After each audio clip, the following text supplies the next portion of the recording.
The kitchen was burning, and Rose Campbell was running back inside. Flames licked up the wooden walls of High Ridge Ranch's cookhouse as 25 cowboys screamed at her to stop. But she didn't care. Her mother's cookbook was in there, the only thing she had left of her old life. She'd survived starvation, shame, and a Montana blizzard to get here. She wasn't about to lose the one piece of her past worth keeping. This is the story of how a desperate woman became the heart of the wildest ranch in Montana. Before I begin, I invite you to stay with me until the very end of this journey. And please, comment below with your city so I can see how far Rose's story has traveled across the world. The blizzard hit High Ridge Ranch like God's own fury on that January evening in 1875. Rose Campbell felt it first as a whisper of ice against her cheek, then as a roar that swallowed the world whole. Wind tore at her threadbare coat, the same one she'd been wearing for 3 winters now, with its missing buttons and frayed hem that dragged in the snow. Her boots, more whole than leather, filled with freezing slush with every step. She'd wrapped her feet in newspaper that morning, but the Montana cold didn't care about her makeshift solutions. She could barely see 10 feet ahead. The world had become nothing but white and wind, and the desperate hope that she was still walking in the right direction. Please, she prayed to whatever might be listening, please let the ranch be close. Her fingers had gone numb an hour ago. She clutched the collar of her coat with hands that no longer felt like her own, keeping it closed against the wind that wanted to rip it away. Her dark hair, once pinned carefully beneath her worn hat, now whipped wildly around her face, stinging her eyes with frozen strands. Rose had been walking for 6 hours. 6 hours since the stagecoach driver had dropped her at the crossroads with a grunt and a pointed finger. High Ridge Ranch is that way, ma'am. About 5 miles if the weather holds. The weather hadn't held. It had broken apart like a promise made by a desperate man, quick and complete. But Rose Campbell was no stranger to broken promises. Her husband had made plenty before he died, and left her with nothing but debts and a reputation she'd never asked for. The town of Billings had made promises too, that a widow could find honest work, that people would look past where she'd been forced to work to survive, that mercy existed for women who'd had no choice. All lies. So when she'd heard about a cook's position at High Ridge Ranch, heard it third hand from a woman at the boarding house who'd heard it from a supply merchant who'd heard it from one of the ranch hands, Rose had sold her last dress, bought a stagecoach ticket, and left Billings without looking back. She would not starve. She would not beg. She would not return to the Rosebell Saloon no matter how many times the owner sent word that her old room was waiting. She would rather freeze to death in a Montana blizzard. The thought almost made her laugh, except her face was too frozen for that particular luxury. Through the curtain of snow, something dark emerged. A shape. No, shapes. Plural. Buildings, maybe? Rose's heart lurched with hope so sharp it hurt worse than the cold. She stumbled forward, her legs barely obeying her commands anymore. Her knees had been threatening to give out for the last mile, but she'd forced them to keep working through sheer stubborn will. Just a little further. The shape solidified as she drew closer. A massive barn, dark wood barely visible through the snow. A long, low bunkhouse with smoke rising from its chimney, blessed smoke that meant warmth and life.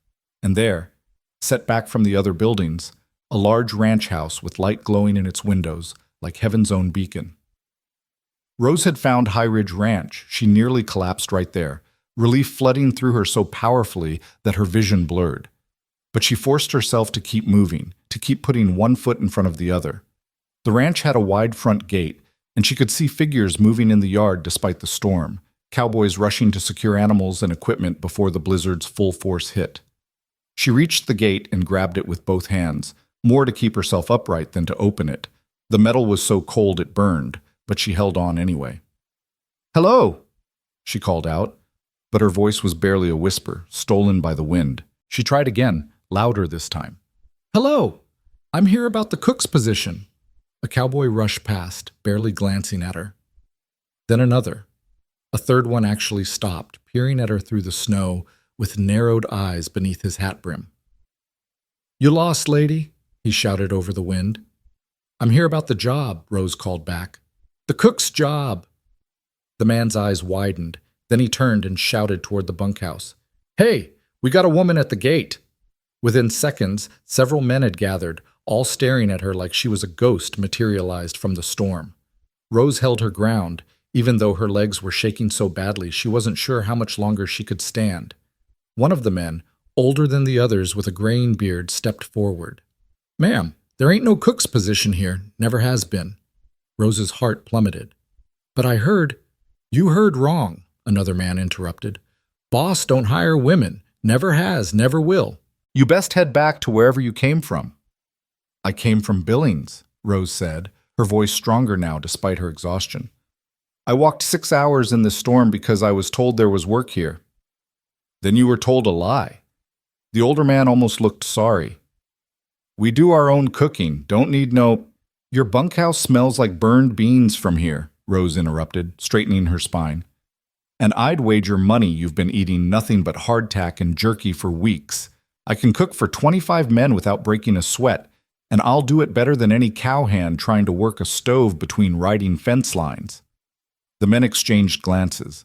One of them, younger than the others, almost smiled. "Lady's got spirit," he muttered. "Lady's got frostbite is what she's got," the older man said. He studied Rose for a long moment, then sighed. "Look, I can't offer you no job, but I ain't about to let you freeze to death on our doorstep neither. Come on inside, warm up, and when the storm passes, we'll get you back to town." It wasn't what Rose wanted, but it was something. She nodded, not trusting herself to speak without her voice cracking. The man opened the gate and gestured for her to follow. The walk to the bunkhouse felt like miles, even though it was only yards. Rose's legs barely worked anymore, and she stumbled twice before she felt a hand grip her elbow, steadying her. She looked up into the face of the younger cowboy who'd said she had spirit. He couldn't have been more than 25, with winter blue eyes and a day's worth of stubble on his strong jaw. "Easy now," he said quietly. "I got you." There was something in his voice, a gentleness that didn't match his rough appearance, that made Rose's throat tighten with unexpected emotion. She nodded, letting him guide her toward the warm light spilling from the bunkhouse door. Inside, the heat hit her like a physical force.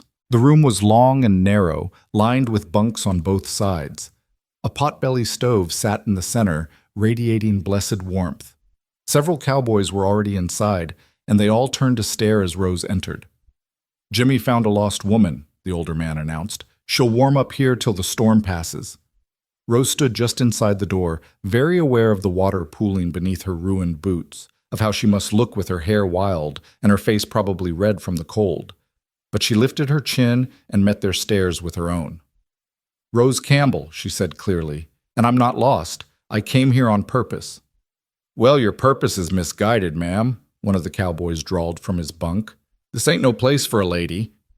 "Good thing I'm not a lady then," Rose shot back. "I'm a cook, and from the smell of this place, you need one desperately." A few of the men chuckled at that.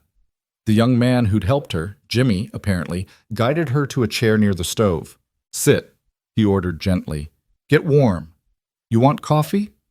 Rose wanted to refuse, to maintain her pride, but she was so cold and tired that pride felt like a luxury she couldn't afford. "Yes, please." Jimmy moved to the stove where a battered coffee pot sat, and Rose noticed the way he moved, economical, efficient, like someone who'd grown up doing physical labor. He poured coffee into a tin cup and brought it to her, and when their fingers brushed during the exchange, Rose felt the calluses on his hands. Working man's hands, honest hands. She wrapped her frozen fingers around the cup, savoring the warmth, and took a careful sip. The coffee was terrible, bitter and overboiled, but it was hot, and right now that was all that mattered. "So what's this about a cook's job?" Jimmy asked, crouching beside her chair. Up close, Rose could see that his eyes weren't just blue. They had flecks of gray in them, like a winter sky just before snow. "I heard in Billings that High Ridge Ranch was looking for a cook," Rose explained. "A woman at the boarding house said her brother's friend works here, and you needed someone who could handle feeding the whole crew." Jimmy's brow furrowed. "Who told you that?" "Martha Henley. Said her brother was Joe Henley?" Recognition flashed across Jimmy's face. "Joe left 2 months ago, headed to California." He stood up, rubbing his jaw. "I think I know what happened. Joe used to complain about the food all the time. Probably told his sister we needed a cook, and she heard we're hiring a cook." So there's no job. Rose's voice came out flatter than she intended. I didn't say that. Everyone turned to look at Jimmy in surprise, including Rose. What are you talking about? The older man demanded. Jimmy looked at Rose, then at the assembled cowboys. Look around, Hank. Really look. When's the last time anyone here ate something that wasn't burned, underseasoned, or hard enough to break teeth? We've been taking turns cooking, and every one of us is terrible at it.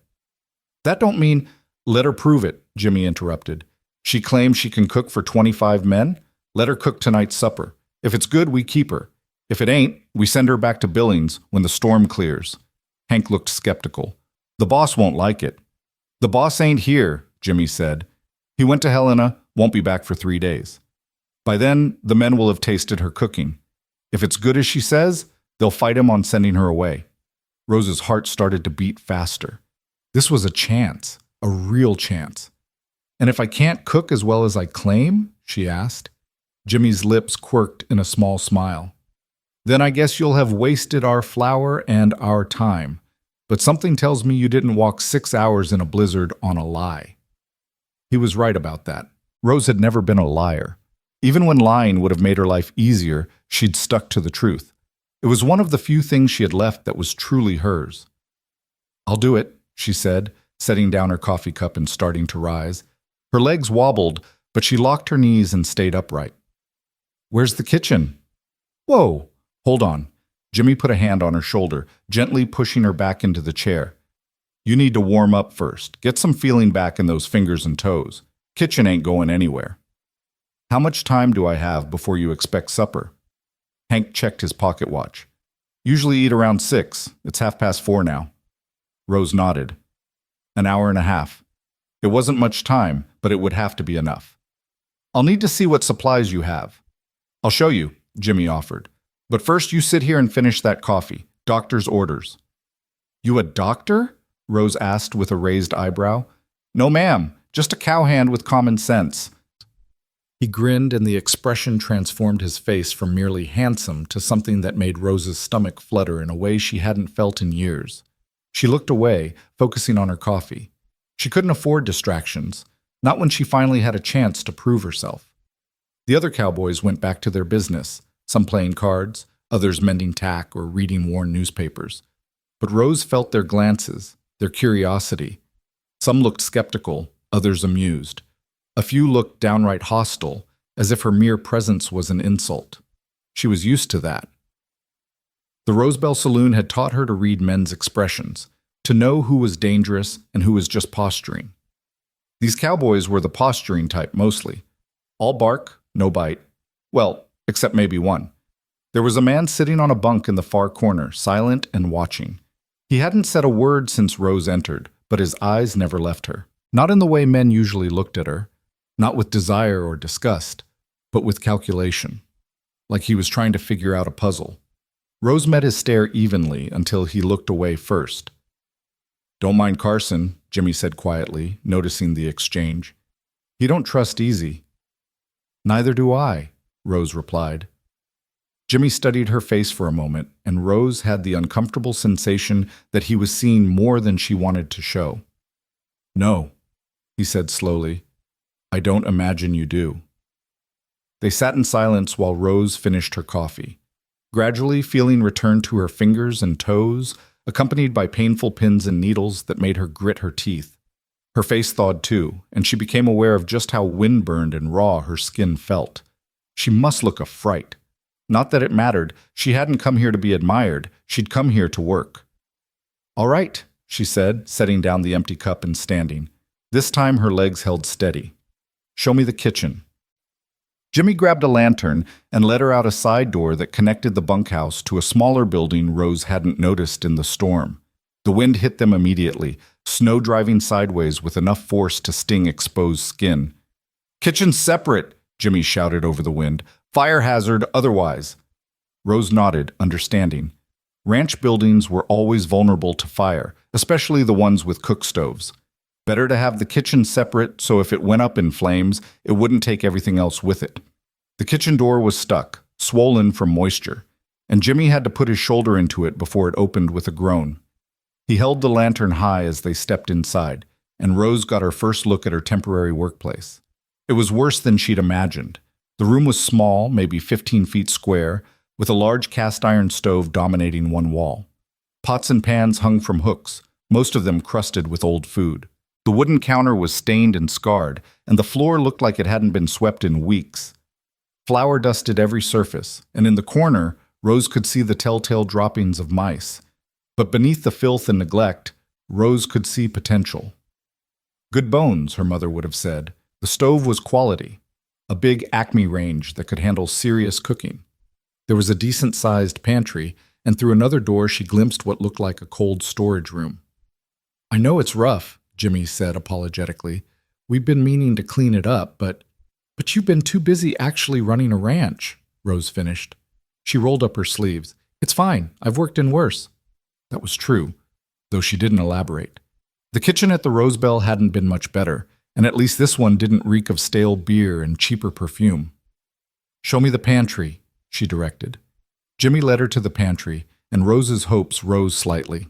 It was well stocked: flour, sugar, salt, lard, dried beans, rice, potatoes, onions, carrots. There was a whole shelf of canned goods, another of dried herbs and spices. Whoever did the ordering knew what they were doing, even if no one knew how to use it properly. In the cold storage room, she found a massive haunch of beef, several slabs of bacon, and a basket of eggs. Not fresh, but still good. Rose's mind started working, calculating quantities and timing. Beef stew was the obvious choice, hearty, filling, and she could make enough to feed an army in the time she had. But stew was ordinary. If she wanted to convince these men she was worth keeping, she needed to give them something they weren't expecting. "How many men exactly?" she asked. 22 in the bunkhouse, plus Hank, who's foreman, plus me, plus old Cookie, who's too arthritic to work, but we keep him on anyway," Jimmy counted. "So 25 total." "Cookie, you have a cook?" "Had. He can't work the stove no more. Hands shake too bad. But he's got nowhere else to go, so the boss lets him stay. He's probably in his room right now." Rose nodded slowly. 25 men, 90 minutes, and a kitchen that would need a miracle and a match. "I'll need help cleaning," she said. "Just the basic surfaces and the stove. Can you spare someone?" "I'll do it," Jimmy offered immediately. Rose looked at him in surprise. "You're not worried about what the other men will think? Helping a woman with kitchen work?" Jimmy shrugged. "I'm worried about eating something that ain't burned for once. That worry's bigger than my pride." Despite everything, Rose felt a smile tug at her lips. "Fair enough. There's a broom in the corner. Start sweeping while I get the stove going." They worked in companionable silence. Rose built up the fire in the stove while Jimmy swept the floor and wiped down the counters. The kitchen slowly transformed from disaster to merely well-used. It wouldn't pass a white glove inspection, but it would do. Rose pulled out the beef haunch and studied it critically. A good 30 pounds, maybe more. She could make a roast, but that would take too long. Stew was still the smart choice, but she could elevate it. She grabbed a large pot and set it on the stove, adding lard to heat. While it melted, she cut the beef into chunks, working quickly with the sharp knife she found buried in a drawer. Her hands remembered the rhythm: cut, turn, cut again. She'd learned to butcher meat at her mother's side, back when life was simple and the future looked bright, back before everything fell apart. "You really know what you're doing," Jimmy observed, leaning against the counter to watch. "My mother was a cook," Rose said without looking up. "She taught me everything, said a woman who could cook would never starve, never be without options." "She sounds wise." She was. Rose's knife moved faster. She was wrong about the never starving part, though. Jimmy was quiet for a moment. "When'd you lose her?" 5 years ago. Fever took her." Rose scooped the cut beef into the hot pot, where it sizzled and began to brown. "Same fever that took my father and my baby brother. I was 17. "I'm sorry." Rose shrugged, stirring the meat. "Life's hard. You survive or you don't." She added onions and carrots to the pot, filling the kitchen with their sweet aroma as they softened. Then flour to thicken, stirring constantly to prevent lumps. The movements were automatic, muscle memory from thousands of meals prepared. "So what happened after?" Jimmy asked. "After you lost them?" Rose debated whether to answer, but something about the honest curiosity in his voice, The lack of judgment made her decide to tell part of the truth. "I got married," she said. "Thomas Campbell. He seemed like a good man. Turned out he was better at seeming than being." He hurt you?" "He neglected me," Rose corrected, adding water to the pot and adjusting the heat. "Drank more than he worked, made promises he never kept. When he died, he left me with nothing but debts and a reputation in tatters."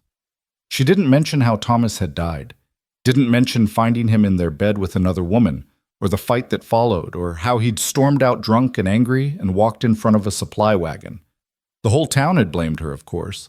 The widow who'd driven her husband to drink, to infidelity, to death. Never mind that Thomas had been drinking and cheating long before Rose married him. Never mind that she'd tried to make it work, tried to be a good wife to a bad man. The town needed someone to blame, and a widow was an easy target. "So you came here," Jimmy said. "So I came here," Rose agreed. She moved to the pantry and grabbed potatoes, dumping them into a bucket. "Looking for honest work and a fresh start." "Think you'll find it?" Rose looked at him squarely. "That depends on whether you boys can handle having a woman around who won't take your nonsense." Jimmy laughed at that, a genuine sound that warmed something in Rose's chest she'd thought had frozen solid. "Something tells me you'll manage just fine," he said. They worked together for the next hour. Jimmy peeled potatoes under Rose's direction while she prepared biscuits. Real biscuits with buttermilk and butter, not the hard rocks she suspected these men were used to. She made gravy from the beef drippings, seasoned the stew with herbs she found in the pantry, and even managed to throw together a simple apple cobbler from dried apples and brown sugar. By 6 o'clock, the kitchen smelled like heaven. Rose stood back and surveyed her work. The stew bubbled on the stove, rich and fragrant. The biscuits were golden brown and perfect. The cobbler cooled on the counter, steam still rising from its sugared top. It was good. She knew it was good. Now she just had to hope it was good enough. "I'll go tell the men," Jimmy said, but he paused at the door. "Rose?" She turned to look at him. "You got this," he said simply. "Whatever happens, you gave it your best shot. That's all anyone can ask." Rose nodded, not trusting herself to speak. There was something about this young cowboy's kindness that threatened to crack the armor she'd built around her heart. Jimmy left, and Rose was alone in the kitchen. She could hear the wind still howling outside, the blizzard showing no signs of stopping. She was trapped here, at least for tonight. Trapped with 25 men and one chance to prove she was worth keeping. She heard them coming before she saw them, boots stomping, voices calling out. The door burst open and cowboys filed in, shaking snow from their hats and coats. They crowded around the long table someone must have dragged in from somewhere, jostling for seats. Rose stood by the stove, ladle in hand, and waited. Hank was first in line. He held out his bowl without a word, and Rose filled it generously. He took one look at the stew, inhaled deeply, and his eyebrows rose. "Well, I'll be damned," he muttered. The second man got his bowl, then the third. Rose worked steadily, filling bowls and handing out biscuits. The room grew quiet except for the sound of spoons scraping bowls and men eating. Rose watched them nervously. They ate quickly, hungrily, but their faces gave nothing away. Cowboys were good at hiding their feelings. She was learning. Then Hank stood up and walked back to the stove. "Seconds?" Rose asked. "Thirds," he corrected, holding out his bowl. "And ma'am, I ain't had food this good since my mama died 20 years ago." The tension in Rose's shoulders released all at once. Other men started calling out for seconds, thirds. The biscuits disappeared in minutes. Someone found the cobbler and shouted in delight. Jimmy appeared at her elbow, grinning. "Told you," he said quietly. By the time the last man had eaten his fill, Rose was exhausted but triumphant.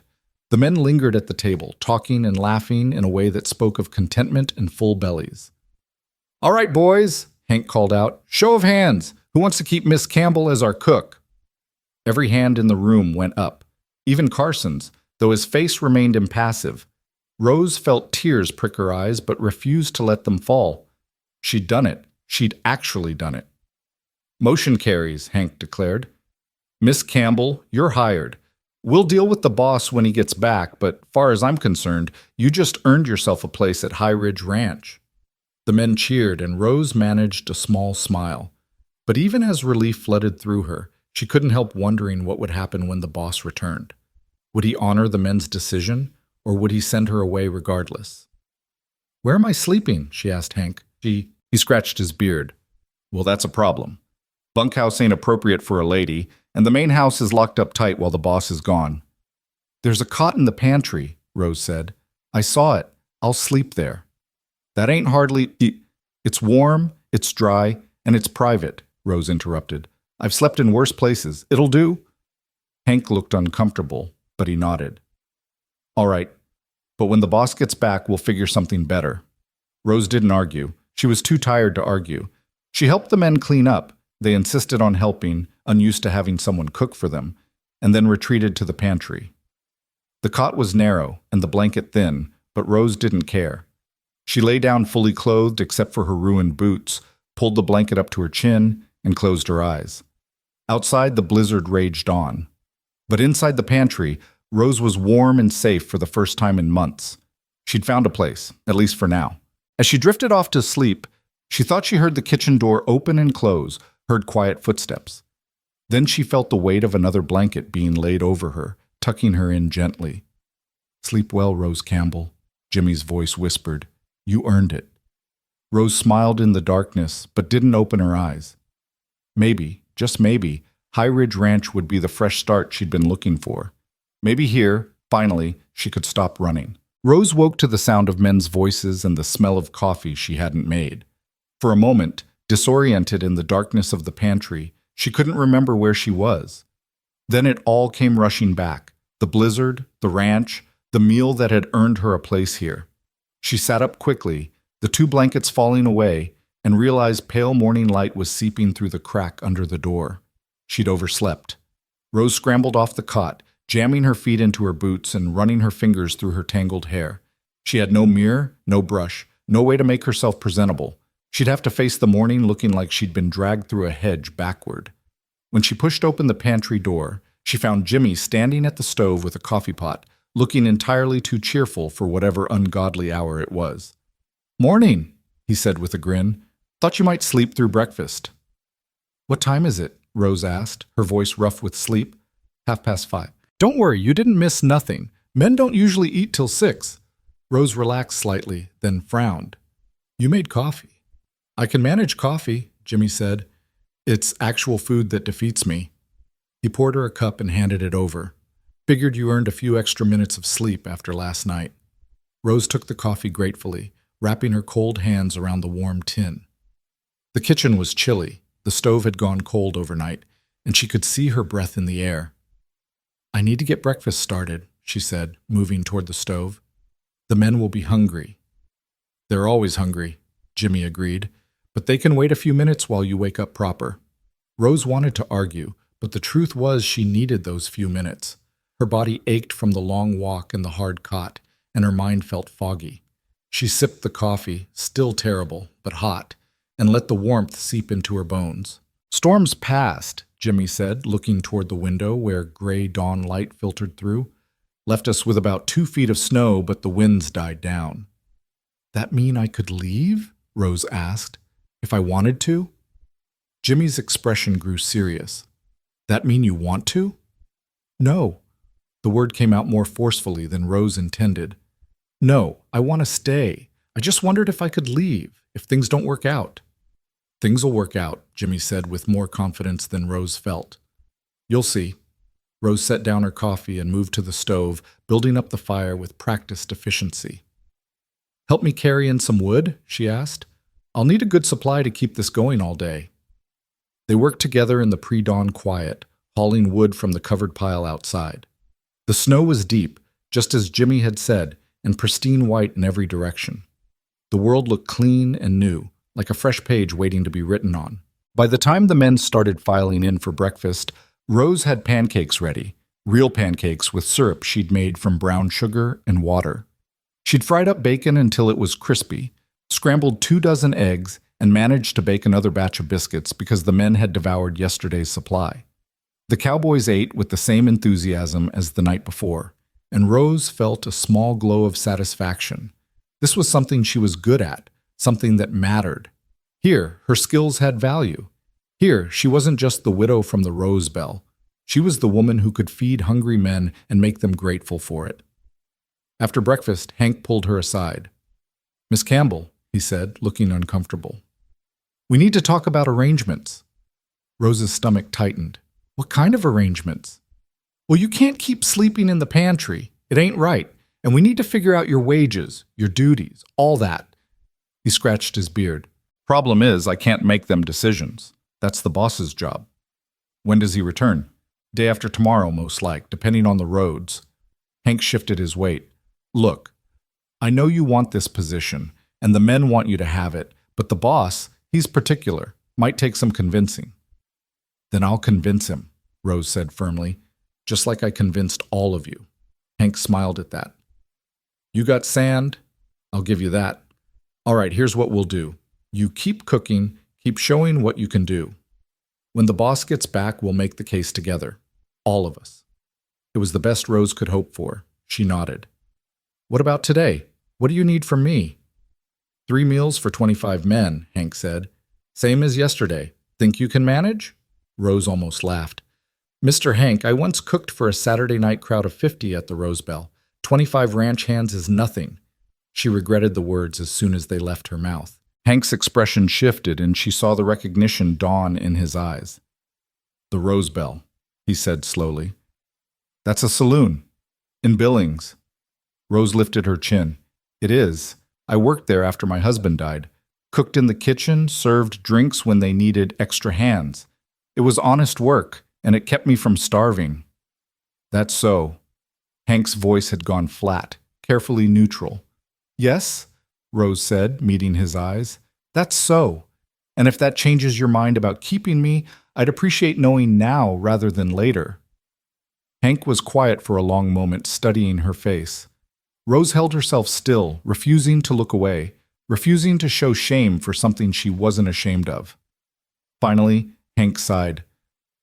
"Miss Campbell, I don't care if you worked in a saloon or a church. You can cook, and that's what matters to me. But I'll be straight with you. Some of the men might care, and the boss might care even more." "Let them care," Rose said. "Won't change the fact that I make the best biscuits they've ever tasted." Despite himself, Hank chuckled. "No, I don't suppose it will." He tipped his hat to her. "Keep doing what you're doing, Miss Campbell. We'll handle the rest when it comes." The day settled into a rhythm. Rose cooked, cleaned, and organized the kitchen with single-minded focus. She scrubbed every surface until it shone, organized the pantry so she could find things easily, and even tackled the grease-stained pots that had been shoved into corners and forgotten. Jimmy helped when he could, between his regular duties. Rose learned that he was one of the senior hands, trusted with the more difficult work: breaking horses, managing the breeding program, handling the ranch's business when the boss was away. "You're more than just a cowhand," Rose observed as they worked together to clean out the cold storage room. Jimmy shrugged. "I do what needs doing." "That's not an answer." He was quiet for a moment, his hand still as he held a crate of carrots. "My father wanted me to have more than a cowhand's life. Made sure I got educated, learned to read and cipher. But this is what I love, the work, the horses, the land. So I use the education to be better at what I love." Rose understood that. She'd had education too. Her mother had insisted on it, teaching Rose to read and write and figure. It had seemed pointless at the time, when all Rose wanted was to help in the kitchen. But later, after everything fell apart, those skills had been the difference between complete destitution and barely scraping by. "Your father approve of your choice?" she asked. Jimmy's expression shuddered. "He's dead. So I reckon his approval don't matter much anymore." Rose recognized that tone, the one that said the subject was closed. She nodded and went back to work, and after a moment Jimmy did too. Lunch was beef sandwiches with fresh bread Rose had managed to bake in the morning, served with pickles and the last of the apple cobbler. Dinner was fried chicken. She'd found a coop behind the kitchen and liberated several hens, with mashed potatoes, gravy, and green beans she'd discovered in the back of the pantry, canned from last summer's garden. The men ate like they'd never seen food before. Rose watched them from her station by the stove, ladling gravy and refilling plates, and felt something she hadn't felt in a long time. Useful. Valued. Needed. It was a dangerous feeling, she knew that. Getting attached to this place, to these people, Would only make it hurt more when she had to leave. But she couldn't help it. For the first time since Thomas died, she felt like she belonged somewhere. That night, as she cleaned up after dinner, Carson approached her. He'd been the silent, watchful one, the man who hadn't said a word to her since she'd arrived. "Miss Campbell," he said, his voice rough like he didn't use it often. "Got something to say?" Rose turned to face him, wiping her hands on her apron. "I'm listening." "I was wrong about you," Carson said bluntly. "Thought you'd be trouble. Thought having a woman here would mess things up, make the men stupid and competitive." He paused. "But you got your head on straight. You work hard, don't complain, and you cook better than anyone I've known, so I'm sorry for judging you before I knew you." Rose was so surprised she almost dropped the plate she was holding. Thank you, Mr. Carson." "Just Carson." He shifted his weight, looking uncomfortable with the conversation. "Anyway, wanted you to know. Some of us are on your side, whatever the boss says." He left before Rose could respond, disappearing into the night. She stood there for a moment, plate in hand, feeling something warm bloom in her chest. She had allies, people who saw her value, who were willing to stand up for her. It was more than she'd had in a long time. Jimmy found her a few minutes later, still standing in the same spot. "You all right?" he asked. "Carson apologized to me," Rose said, still processing. "Actually apologized." Jimmy laughed. "That's high praise from Carson. Man don't apologize unless he means it." Rose set down the plate and turned to face Jimmy. "Why are you helping me? Really helping me, I mean. You don't know me. For all you know, I could be everything the others probably whisper about. A saloon girl looking for a meal ticket, a woman who will cause nothing but trouble." Jimmy was quiet for a moment, considering. Then he said, "You want the honest truth?" "Always." "Because I see myself in you," he said.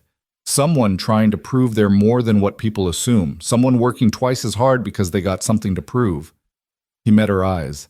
"And because I think you deserve a chance. Same as anyone." Rose's throat tightened. "Jimmy, don't," he said gently. "Don't say nothing you might regret. Just take the help, Rose. Let someone be on your side for once." She nodded, not trusting herself to speak. Jimmy seemed to understand. He touched her shoulder briefly.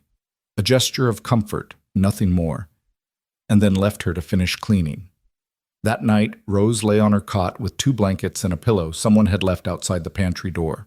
The kitchen was warm from the day's cooking, and through the small window she could see stars scattered across the clear sky.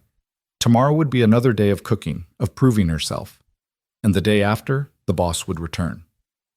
Rose closed her eyes and tried not to think about what would happen then. She woke the next morning to the smell of smoke. Not the good smoke of a cooking fire, but the acrid, wrong smell of something burning that shouldn't be. Rose bolted upright, heart pounding, and threw open the pantry door. The kitchen was fine, no fire, no smoke, but the smell was stronger now and she could hear shouting from outside. Rose grabbed her coat and ran out into the pre-dawn darkness. Men were rushing toward the barn, and she could see flames licking up one side of the building, orange and terrible against the dark sky. "Fire!" someone was shouting. "Get the horses out!" Rose ran toward the chaos without thinking. The barn doors were open, and smoke was pouring out. Cowboys were leading terrified horses into the snow, fighting to control the panicked animals. "We need water!" Hank was shouting. "Buckets, now!" Rose spun and ran back to the kitchen, her mind racing. The pump was outside, but there were buckets in the cold storage. She grabbed as many as she could carry and ran back out, passing them to the nearest cowboy. "Form a line!" Hank was organizing. "Pump to the barn! Pass the buckets!" Rose found herself in the middle of the line, between Jimmy and another cowhand whose name she didn't know. Buckets came down the line, full going one direction, empty coming back. Her arms burned from the effort, and ice-cold water splashed her dress, soaking through to her skin. But she didn't stop. The fire was spreading, climbing toward the hayloft. If it reached the hay, the whole barn would go up like kindling. "It's no use!" someone shouted. "We can't stop it!" "Keep going!" Jimmy yelled back. "We save what we can!" Rose's hands were numb from the cold water, her shoulders screaming with exhaustion, but she kept passing buckets, kept moving, kept fighting. Then she heard it, a horse's scream from inside the barn. "There's still one in there," a cowboy shouted, his face blackened with soot. Last stall in the back. I couldn't reach her. Forget it, Hank ordered. It's too dangerous. But Jimmy was already moving, dropping his bucket and running toward the barn entrance. Jimmy, no! Rose screamed. He didn't listen. He disappeared into the smoke, and Rose's heart stopped. She counted seconds. 10, 20, 30. He didn't come out. The other men kept working the bucket line, but Rose couldn't move. She stared at the barn entrance, willing Jimmy to appear, praying to a god she wasn't sure was listening. 40 seconds. 50. Then, through the smoke, she saw movement. Jimmy emerged, leading a terrified mare, his face covered with his bandana. The horse was wild with fear, rearing and fighting, but Jimmy held on, talking to her in a steady voice Rose couldn't hear over the chaos. He got the mare clear of the barn and handed her off to another cowboy. Then he bent double, coughing violently, his whole body shaking. Rose ran to him without thinking, putting her hands on his back. "Are you insane?" she demanded, her voice shaking with fear and anger. "You could have died!" Jimmy looked up at her, his eyes watering from the smoke. "Couldn't leave her," he said hoarsely. "She'd have burned." "Better the horse than you." "No," Jimmy said firmly. "Not to me." Before Rose could respond, there was a great cracking sound. Part of the barn's roof collapsed, sending sparks shooting into the sky. The men redoubled their efforts with the water, but it was clear they were fighting a losing battle. It took another hour before the fire was finally under control. The barn wasn't a total loss. They'd saved about half of it, but the damage was extensive. The hayloft was gone, several stalls were destroyed, and everything was charred and water damaged. As dawn broke, the exhausted men stood in the snow, surveying the destruction. "How'd it start?" Hank asked, his voice grim. "Don't know," one of the cowboys said. "I was checking on the horses before breakfast, smelled smoke, and found flames in the northwest corner. That's where we store the oil for the lamps," another man added. "Oil don't light itself," Carson said quietly. Everyone turned to look at him. His expression was dark, suspicious. "You saying someone did this on purpose?" Hank demanded. "I'm saying oil don't light itself," Carson repeated, "and I'm saying we had a stranger arrive just before this fire happened." Rose felt the accusation like a physical blow. "You think I think it's mighty convenient," Carson said, looking at her directly. "Woman shows up out of nowhere, gets hired against all sense, and next thing we know, the barn's burning." "That's crazy," Jimmy said, stepping between Rose and Carson. "Rose was asleep in the pantry.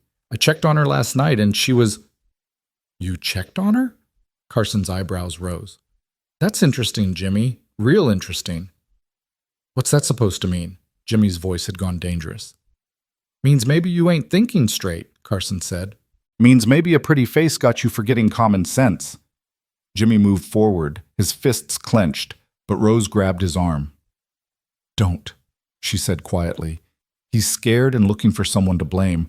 Don't give him a reason to make it worse." Jimmy looked at her, then at Carson, then slowly relaxed. "Carson, you're talking nonsense. Rose didn't start that fire." "Then who did?" Carson demanded. "Could have been an accident," Hank interjected. "Could have been a lamp fell over, or someone was careless with a match. Or could have been someone who don't want a woman on this ranch," Carson said. His eyes swept across the assembled men. "Could have been someone who figured if the barn burned, we'd blame the newcomer and send her packing." The implication hung in the air. If Carson was right, someone here had committed sabotage. Someone had been willing to risk the horses, the barn, all of it, just to get rid of Rose. "This ain't getting us nowhere," Hank said finally. "What's done is done. We got work to do, horses to relocate, damage to assess, and somehow we got to keep this ranch running." He looked at Rose. "Miss Campbell, you get back to the kitchen.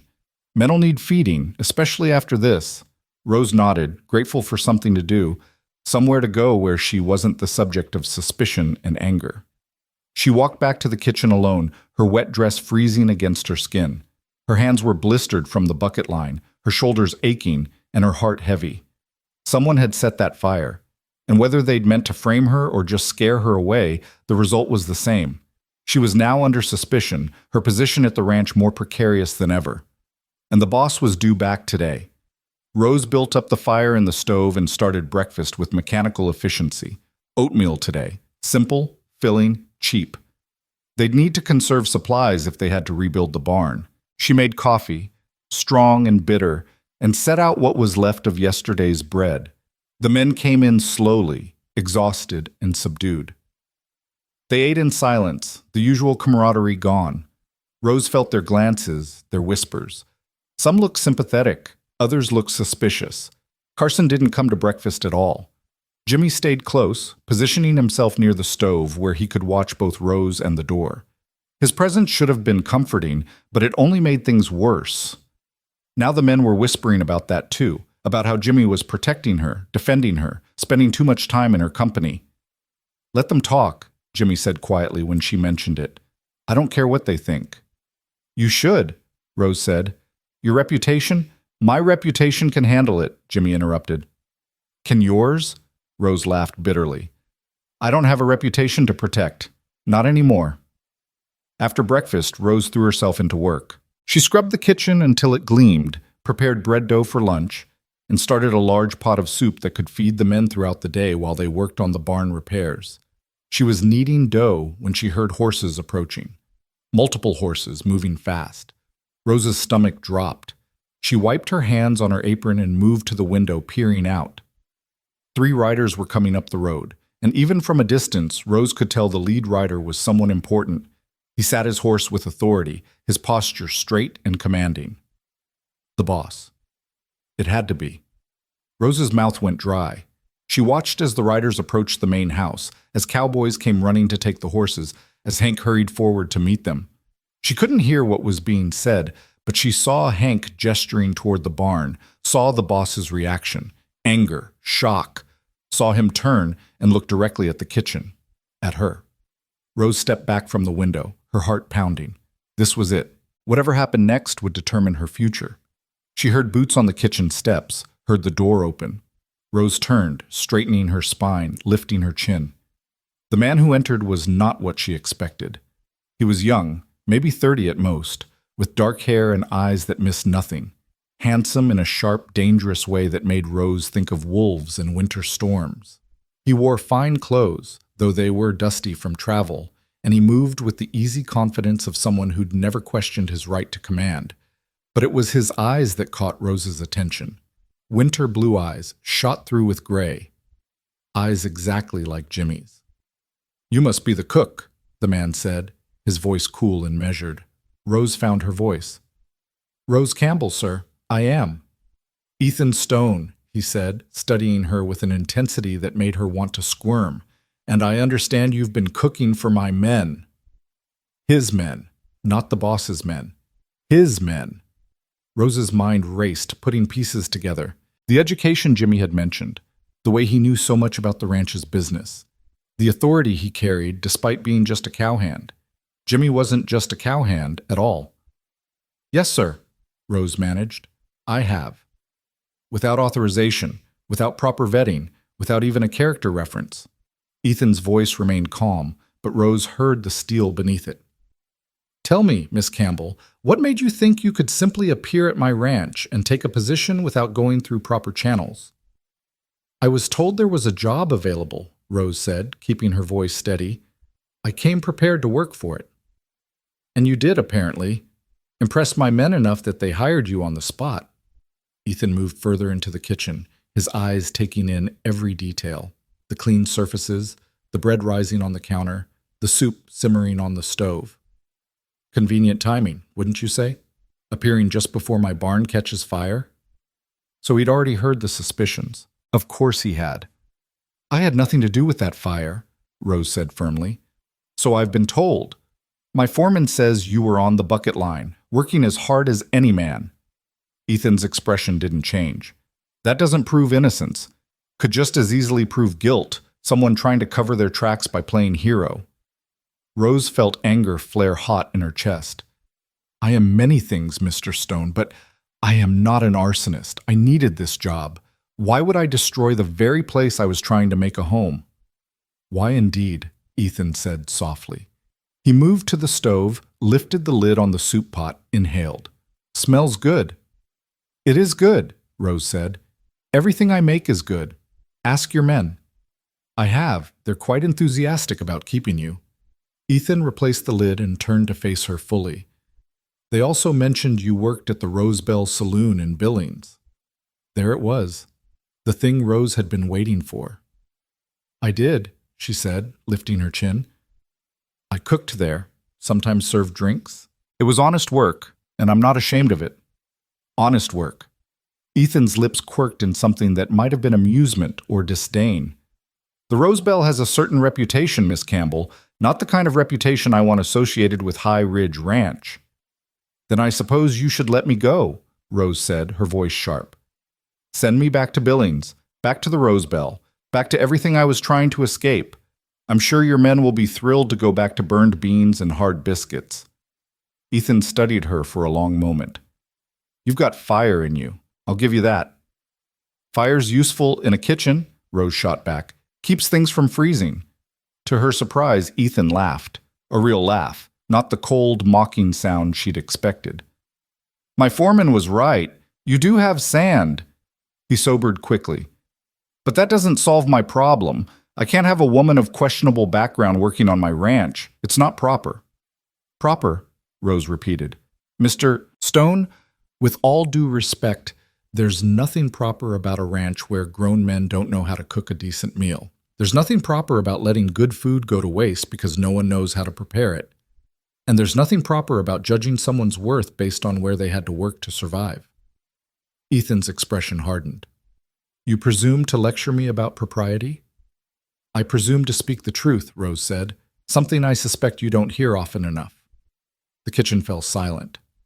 Rose knew she'd crossed a line, knew she'd probably just guaranteed her dismissal, but she was tired of bowing and scraping, tired of apologizing for doing what she had to do to survive. If Ethan Stone was going to send her away, she'd at least leave with her dignity intact. Get out, Ethan said quietly. Rose's heart sank, but she nodded. Yes, sir, I'll gather my things. Not you, Ethan said, and Rose realized he was looking past her, toward the door. She turned and saw Jimmy standing there, his face a mask of barely controlled anger. You heard me, Ethan said to Jimmy. Get out. This is between me and Miss Campbell. Like hell it is, Jimmy said, stepping into the kitchen. You can't just... I can do whatever I want, Ethan interrupted, his voice cold. This is my ranch, or have you forgotten that while you were playing cowhand? Jimmy flinched like he'd been struck. I haven't forgotten anything. Haven't you? Ethan moved toward his brother, because that's what they were, Rose realized, brothers, not just employer and employee. You hired this woman without authorization. You vouched for her without knowing anything about her background. You've been spending time alone with her, defending her, making the men think there's something between you. There's nothing. Don't lie to me. Ethan's composure cracked, showing the anger beneath. I can see it in how you look at her, how you position yourself between her and anyone who might threaten her. You've compromised yourself, and worse, you've compromised this ranch. Jimmy's hands clenched into fists. I gave her a chance, that's all. A chance to prove she could do the work. And she did the work, Ethan acknowledged. She did it well, from what I hear. But that doesn't change the facts. She worked in a saloon. She has no references. And she appeared just before my barn burned down. She didn't start that fire, Jimmy said fiercely. You don't know that. Yes, I do. Jimmy stepped closer to his brother. I know because I know her. I know her character, her integrity. She's not capable of something like that. You've known her 2 days, Ethan said. 2 days, and you're ready to stake your reputation on her innocence? Yes. The simple certainty in Jimmy's voice made Rose's throat tight. No one had ever defended her like this, had ever believed in her so completely. Ethan shook his head. Then you're a fool. Maybe, Jimmy said, but I'd rather be a fool who gives people chances than a cynic who sees threats everywhere. The words hung between them, heavy with meaning beyond the immediate argument. Rose sensed old wounds here, old conflicts being played out in a new context. That's always been your problem, Ethan said quietly. You see the best in people, even when they don't deserve it. And you see the worst, Jimmy countered, even when they're trying to do better. Ethan turned away, his shoulders tight with tension. This isn't about philosophy. This is about practical reality. I can't keep her here. Why not? Jimmy demanded. Because Ethan stopped, seemed to struggle with something. Because it's not safe. That brought Jimmy up short. Not safe? What are you talking about? But Ethan shook his head. It doesn't matter. The decision is made. Miss Campbell will leave when the roads are clear. No, Rose said. Both brothers turned to look at her. She'd been silent during their argument, letting them hash out whatever family drama was playing beneath the surface. But enough was enough. No? Ethan repeated, his eyebrows raised. I'm not leaving, Rose said. Not unless you physically throw me out. I've earned my place here, earned the right to stay. Your men want me here. The work needs doing, and I'm the one who can do it. Miss Campbell. No, Rose interrupted. You listen to me now, Mr. Stone. I don't know what your problem is, whether it's really about my background or about your brother's judgment or about something else entirely. But I know this. I am a good cook, I work hard, I don't cause trouble, and I deserve a chance to prove I can be more than my past. Ethan's jaw tightened. And if I don't agree? Then you're not the man your brother thinks you are, Rose said quietly. It was a gamble, and Rose knew it, but she saw something in Ethan's eyes, a flicker of doubt, of uncertainty. Whatever had happened between these brothers, Jimmy's opinion still mattered to Ethan, even if he didn't want to admit it. Ethan was quiet for a long time. Then he said, 1 week. Rose's heart leaped. What? 1 week, Ethan repeated. You can stay for 1 week. If there are no problems, if you do your work and stay out of trouble, we'll discuss a more permanent arrangement. It wasn't what Rose wanted, but it was something. It was a chance. Thank you, she said. Ethan nodded curtly. Don't make me regret this. He turned to Jimmy. And you, stay away from her, I mean it. Whatever's developing between you two, it ends now. Jimmy's expression went stony. You can't order me. I can, and I am, Ethan said. You want her to stay? Then you keep your distance, that's the condition. He left before either of them could respond, the kitchen door slamming behind him. Rose and Jimmy stood in silence, the weight of Ethan's ultimatum hanging between them. I'm sorry, Jimmy said finally. About all of this. About him. Don't apologize for your brother, Rose said. He's just trying to protect his ranch. He's trying to protect me, Jimmy corrected, from making what he considers a mistake. Rose looked at him sharply. Am I a mistake? No, Jimmy said immediately. No, Rose, you're not. But Ethan, he's got his reasons for being careful, for not trusting Easy. What reasons? Jimmy shook his head. Not my story to tell. He moved toward the door, then paused. 1 week. We'll make it work. I'll keep my distance like he said, but I'll still make sure you're safe. I can take care of myself. I know, Jimmy said with a small smile. But let me help anyway. From a distance. He left, and Rose was alone in the kitchen again. 1 week. 7 days to prove herself, to convince Ethan Stone that she was worth keeping. 7 days to figure out who had really started that fire and why. 7 days to decide if what she was feeling for Jimmy was real or just the desperate gratitude of someone who'd been drowning and found a hand reaching down. Rose took a deep breath and turned back to her bread dough. 1 week would have to be enough.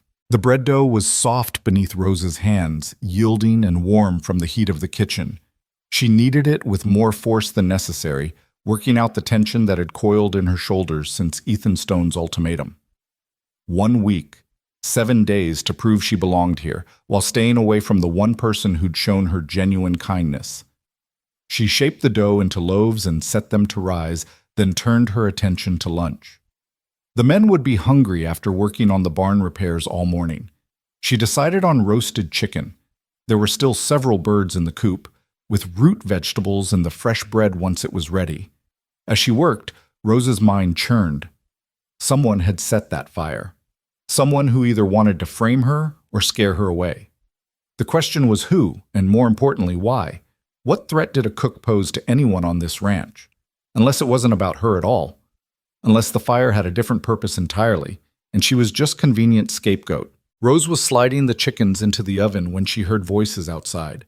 Raised, angry voices. She moved to the window and saw Ethan and Hank standing near the burned barn, deep in heated conversation.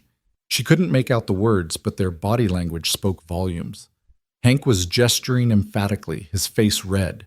Ethan stood rigid, his arms crossed. The argument went on for several minutes before Ethan finally threw up his hands and stalked away toward the main house. Hank stood there for a moment, then turned and walked directly toward the kitchen. Rose stepped back from the window and busied herself with stirring the vegetables, trying to look like she hadn't been watching. Hank came in without knocking, his expression stormy. "Miss Campbell," he said without preamble, "I need to ask you something, and I need you to be straight with me." Rose set down her spoon. "All right. Did you and Jimmy... Is there something between you two?" The question caught Rose off guard. "I don't see how that's your business." "It's my business when it affects this ranch," Hank said. "The boss is convinced Jimmy's judgment is compromised. Says that's why he hired you without proper consideration." "Jimmy hired me because I could cook," Rose said firmly, "because your men were eating garbage and someone needed to fix that." "Maybe so, but the boss sees it different." Hank sighed, pulling out a chair and sitting down heavily. "Look, I don't care if you two are sweet on each other. What I care about is keeping this ranch running smooth. And right now, nothing's smooth." Rose joined him at the table, wiping her hands on her apron. "What did Ethan say to you?" "Just now, outside?" Hank hesitated, then seemed to decide she deserved the truth. "He wants me to watch you. Says if there's any sign of trouble, anything at all, you're gone immediately. No second chances." "I see." Rose kept her voice level, though her heart was sinking. "And what did you tell him?" "Told him he was being a damn fool," Hank said bluntly. "Told him we need you, that the men are happier and better fed than they've been in months. Told him firing you over suspicions and rumors would be the worst decision he could make." "I take it he disagreed." "He told me to mind my own business and do my job." Hank's jaw tightened. 20 years I've worked for the Stone family. 20 years, and he talks to me like I'm some greenhorn who don't know nothing." Rose heard the hurt beneath the anger.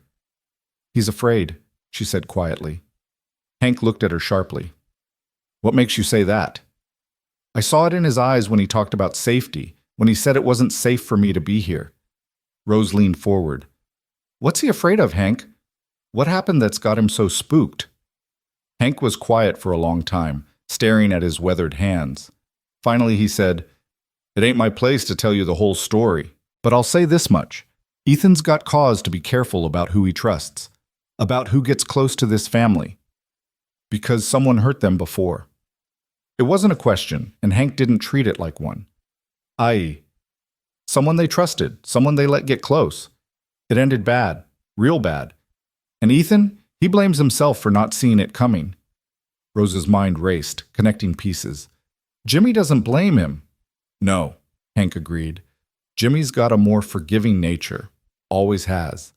But that just makes Ethan more determined to protect him, even if it means protecting him from himself. "From making the same mistake again," Rose said slowly. "From trusting the wrong person." "From trusting someone like you," Hank said, not unkindly. "A woman who shows up out of nowhere, with a questionable past right when trouble starts. You can see how it looks." Rose nodded. She could see it, even if she didn't like it. "I'm not here to hurt anyone. I just need work. A place to belong." I believe you," Hank said. "And I think, deep down, Ethan believes you too. But belief ain't enough when you're trying to protect someone you love. Fear's stronger than belief, especially when you got history backing it up." "So what do I do?" Rose asked. "How do I prove I'm trustworthy when trust itself is the problem?" "You do exactly what you've been doing," Hank said, standing up. "You work hard. Keep your head down, and give him no cause for complaint. Time's the only thing that builds real trust. And maybe, if you're lucky, something will happen to prove you ain't the threat he thinks you are." After Hank left, Rose returned to her cooking with a heavy heart. She understood Ethan's position better now, but understanding didn't make it easier. She was trapped in a situation where no amount of good work could overcome the fear that drove his decisions. The men came in for lunch in shifts, some staying to work on the barn, while others ate. They were subdued, the usual banter missing. Rose caught whispered conversations that stopped when she got too close, saw the way some of them looked at her, not with hostility, but with pity. They knew. They knew Ethan had given her a week, knew she was living on borrowed time. Jimmy came in with the last group, carefully avoiding her eyes. He sat at the far end of the table and ate quickly, mechanically. Rose wanted to go to him, to tell him it was all right, that she understood why he had to keep his distance. But that would only make things worse. So she stayed by the stove and ladled food onto plates and pretended her heart wasn't breaking. After lunch, Rose decided to tackle the cold storage room. It needed a thorough cleaning, and the physical work would give her something to focus on besides her troubles. She was scrubbing shelves when she heard footsteps behind her. "Need some help?" Rose turned to find one of the younger cowboys standing in the doorway. She recognized him. His name was Danny, and he couldn't have been more than 19. "I can manage," Rose said. "Don't you have barn work?" Hank gave me a break, said I was getting in the way more than helping. Danny stepped into the cold storage room, looking around. "This place is a mess. When's the last time anyone cleaned it proper?" "Based on the dust?" "Years." Rose wrung out her rag and moved to the next shelf. "But you don't need to help. I know Ethan wants people to keep their distance." "The boss can want whatever he likes," Danny said, grabbing a rag. "Don't mean I have to follow orders I think are stupid." Rose almost smiled. "Careful. That kind of talk could get you in trouble." "I'm always in trouble. Might as well be for a good cause." Danny started wiping down the opposite wall. "Besides, you saved my horse, remember? The mare Jimmy pulled out of the barn? That was mine. Sweet girl, I call her. Had her since she was a foal." Well, Rose did remember. The terrified mare, Jimmy risking his life to save her. "I'm glad she's all right." "Me too, and I know you didn't start that fire. Anyone with eyes can see you ain't the type." "What type is that?" Danny paused, considering. "The destructive type. You're a builder, not a breaker. Everything you touch, you make better. The kitchen, the food, even the way the men act. Everyone's more civil when there's a lady around." "I'm not a lady," Rose said automatically. "Sure you are. Maybe not the fancy kind with silk dresses and servants, but the real kind. The kind that works hard and don't complain and makes a place feel like home." Danny's young face was earnest. "That's what my ma always said. A real lady ain't about birth or money. It's about character." Rose's throat tightened. "Your mother sounds wise." "She was. She died when I was 12. Danny went back to his cleaning. "I remember she used to say that home ain't a place, it's a feeling. And you've given us that feeling, Miss Campbell. First time since I came to this ranch 3 years ago." They worked in companionable silence after that, and Rose found herself grateful for Danny's uncomplicated kindness. He didn't want anything from her, didn't have an agenda. He was just a young man who missed his mother and appreciated good cooking.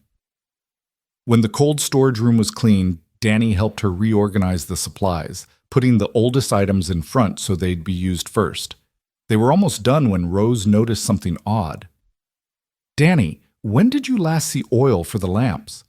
Danny looked up from the crate he was moving. "Oil? Why?" "Someone said the fire started near where you store the lamp oil, but I don't see any in here." Rose gestured around the cold storage room. "This is where supplies are kept, right?" "Yeah, but we don't keep oil in here. Too dangerous. If it leaked, could contaminate the food." Danny straightened up, frowning. "We keep it in the small shed behind the barn. Always have." Rose's heart started beating faster. So there shouldn't have been any oil in the barn at all. Not unless someone brought it there for a reason. Danny's eyes widened as he understood. "Miss Campbell, if there was oil in that barn, someone put it there on purpose. Or someone lied about it being there at all," Rose said slowly. "To make it seem like an accident when it was really arson."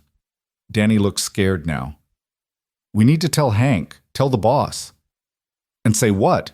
That we noticed oil that shouldn't have been there isn't in the cold storage? They'll say we're making things up, trying to shift blame." Rose shook her head. "We need proof."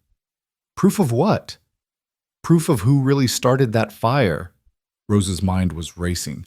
"Danny, who told everyone the fire started near the oil?" Danny thought for a moment. "I don't rightly remember. There was so much confusion. Everyone shouting. Could have been anyone." "Think. It's important." Danny's brow furrowed with concentration. "I was helping with the horses, so I wasn't in the first group that fought the fire. But when I came running up, someone was yelling about the oil, about how it was feeding the flames. I think it was red." Red Callahan. Rose knew that name. Red was the hand who'd spread rumors about her working at the Rose Bell, the one Jimmy had knocked down and expelled from the ranch, or supposedly expelled. Danny, is Red still here? No, ma'am. He left right after that fight with Jimmy, took his wages, and rode out. When exactly? The morning before the fire. Danny's expression changed as he realized what Rose was implying. But that don't make sense. If he left before the fire, he couldn't have started it. Unless he didn't really leave, Rose said. Unless he just pretended to leave and then came back to cause trouble. Why would he do that? Rose had several theories, none of them comforting. Revenge against Jimmy for humiliating him. Revenge against Rose for being the cause of that humiliation. Or maybe someone had paid him to cause problems, to make Rose look suspicious, but she kept those thoughts to herself. I don't know, but I'm going to find out. How? Rose considered. She had 1 week to prove herself trustworthy.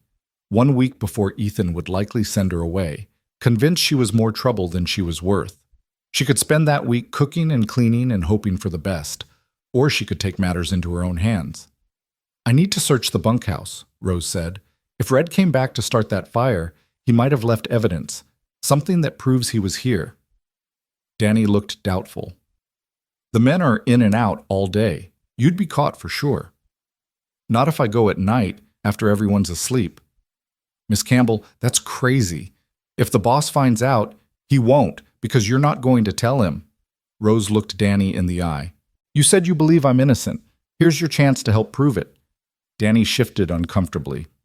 I want to help, but nothing. Either you believe me or you don't. Rose softened her tone. I'm not asking you to lie or take risks. Just don't say anything about our conversation. Can you do that? After a long moment, Danny nodded. All right. But Miss Campbell, be careful. If someone did set that fire on purpose, they might not be done causing trouble. Rose had already considered that possibility. Whoever had started the fire had wanted one of two things, either to frame her or to frighten her away. The first hadn't worked.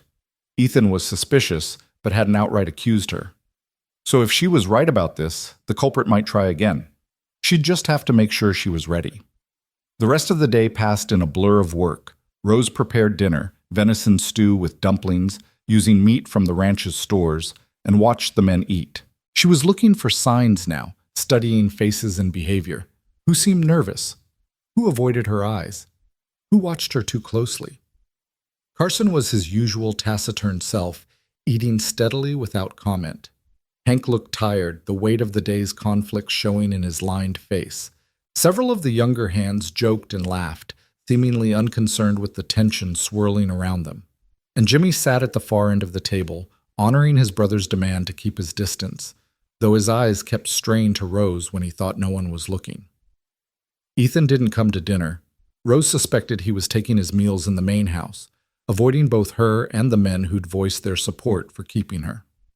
After dinner, Rose cleaned the kitchen with meticulous care. She banked the fire in the stove, washed every dish, swept the floor. Then she retreated to her pantry cot and waited. She waited until the sounds from the bunkhouse died down, until she heard the last man settle into bed. She waited until the ranch was dark and quiet, with only the wind whistling around the buildings. Then she rose, pulled on her coat, and slipped out into the night.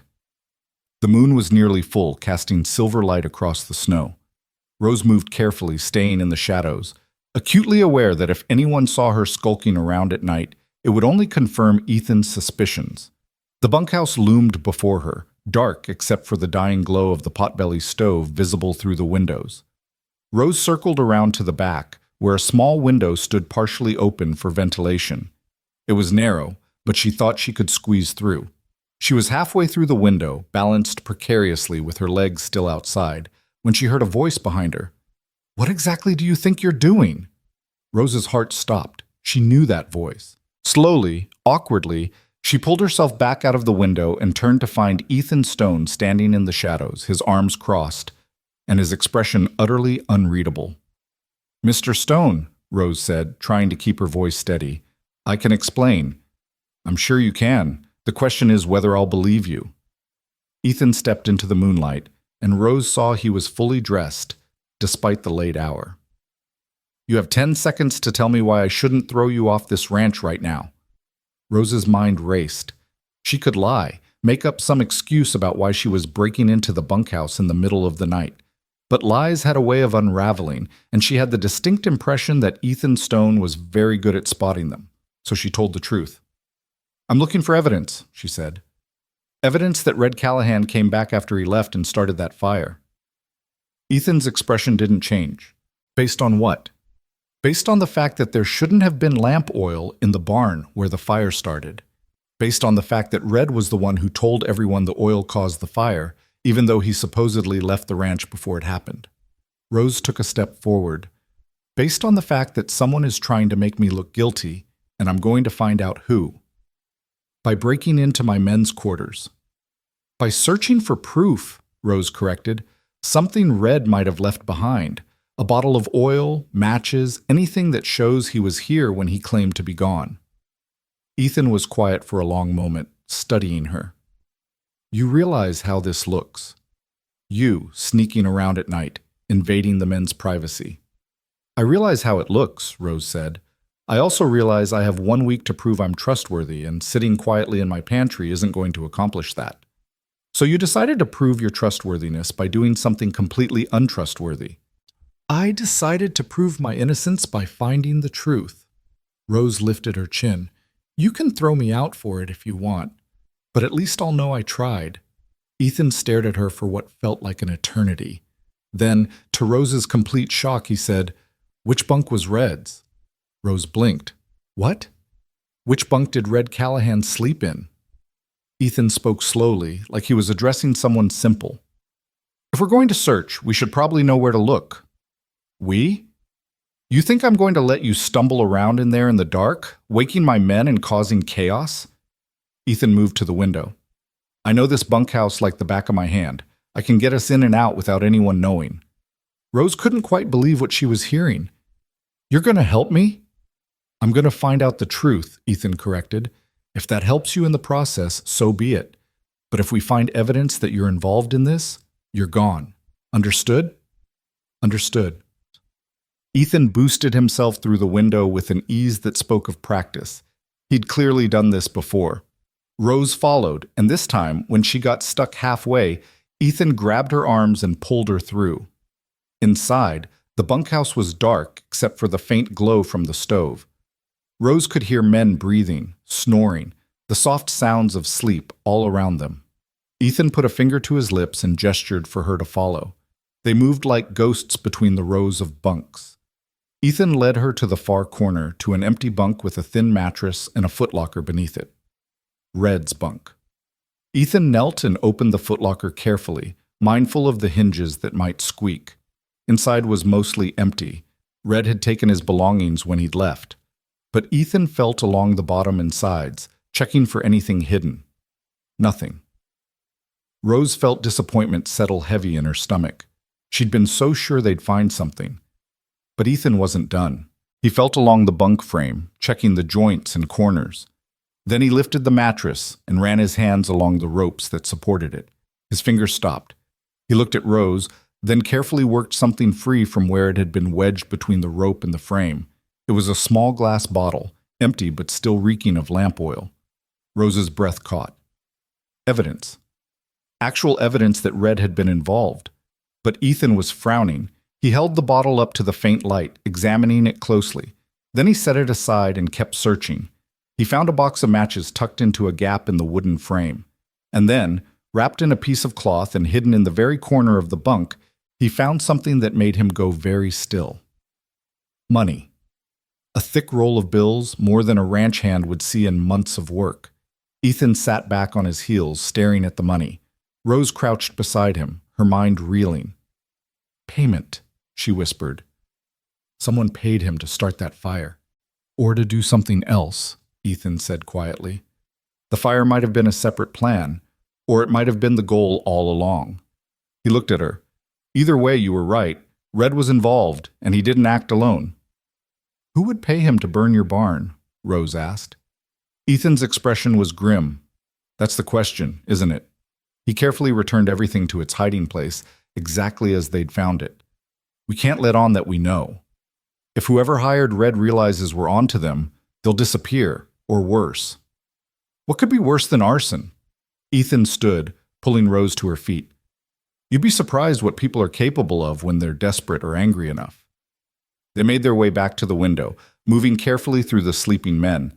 Rose was almost there when her foot caught on something, a boot left carelessly by a bunk. She stumbled, catching herself on the bunk frame. The man in the bunk stirred, mumbling. Rose froze, her heart pounding so hard she was sure everyone could hear it. Ethan's hand closed around her wrist, steadying her. He waited until the man settled back into sleep, then guided Rose the rest of the way to the window. They climbed out into the cold night air, and Rose realized she was shaking. Whether from fear or cold or the adrenaline of nearly being caught, she wasn't sure. That was too close, Ethan said, his voice low. But we found something. We found proof. We found questions, Ethan corrected. Proof of Red's involvement, yes, but no proof of who hired him or why. He turned to look at her fully. And no proof of your innocence, beyond the obvious fact that you wouldn't search for evidence if you were guilty. Is that enough? Rose asked.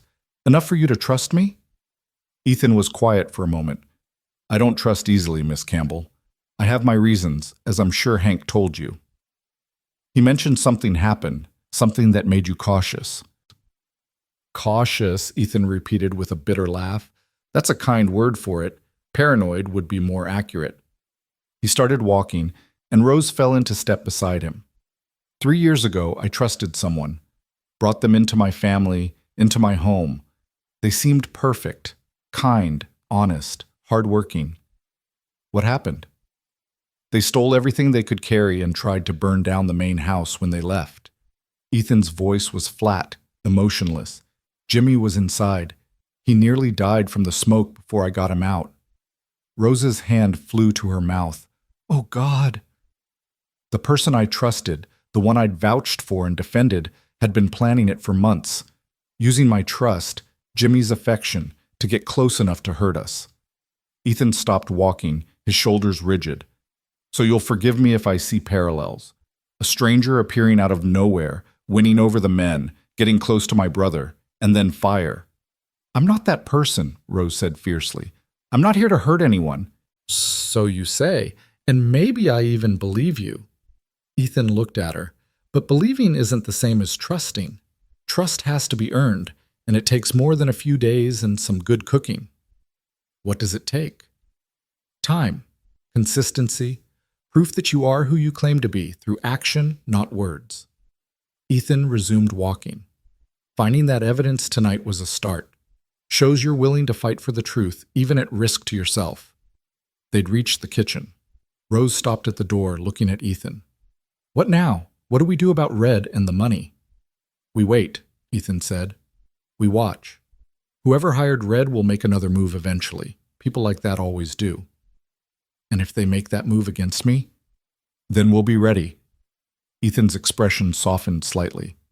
Despite what you might think, Miss Campbell, I don't want to see you hurt. I just want to protect what's mine. Your brother. My family, Ethan corrected. Such as it is. Jimmy is all I have left, and I'll be damned if I let someone hurt him again, even if that someone is you. Rose understood. She might not like it, but she understood. I won't hurt him. I give you my word. Words are cheap, Ethan said. Show me through actions, and maybe, I'll believe you. He turned to leave, then paused. Miss Campbell, that stunt tonight, breaking into the bunkhouse? Don't do it again. Next time you have a suspicion or a theory, you come to me first. Understood? Understood. Good. Now get some sleep. You've got breakfast to make in a few hours. Ethan disappeared into the darkness, heading toward the main house. Rose slipped into the kitchen, her mind spinning with everything that had happened. She'd found evidence. She'd proven Red was involved in the fire. But more than that, she'd earned a grudging sliver of respect from Ethan Stone. It wasn't trust, not yet, but it was something, and it would have to be enough. Rose lay on her cot, staring at the ceiling. She thought about Jimmy, about the fire that had nearly killed him 3 years ago. Not yet, but it was something, and it would have to be enough. Rose lay on her cot, staring at the ceiling. She thought about Jimmy, about the fire that had nearly killed him 3 years ago. Thought about how that betrayal had shaped Ethan, had turned him from someone who trusted into someone who suspected everyone. She thought about the money hidden in Red's bunk, about who might have paid him and why, about what they might try next now that the fire had failed to drive her away, and she thought about the 1 week she had left to prove herself. 6 days now, really. 6 days to find the real culprit, to earn Ethan's trust, and to figure out what these feelings for Jimmy really meant. 6 days to build a future or lose everything. Rose closed her eyes, but sleep was a long time coming. And when it finally did, her dreams were full of fire and smoke and winter blue eyes watching her from the shadows. She woke to the sound of shouting. Rose bolted upright, disoriented in the pre-dawn darkness. The shouting continued, multiple voices, angry and afraid. She threw on her coat and ran outside. The scene that greeted her was chaos.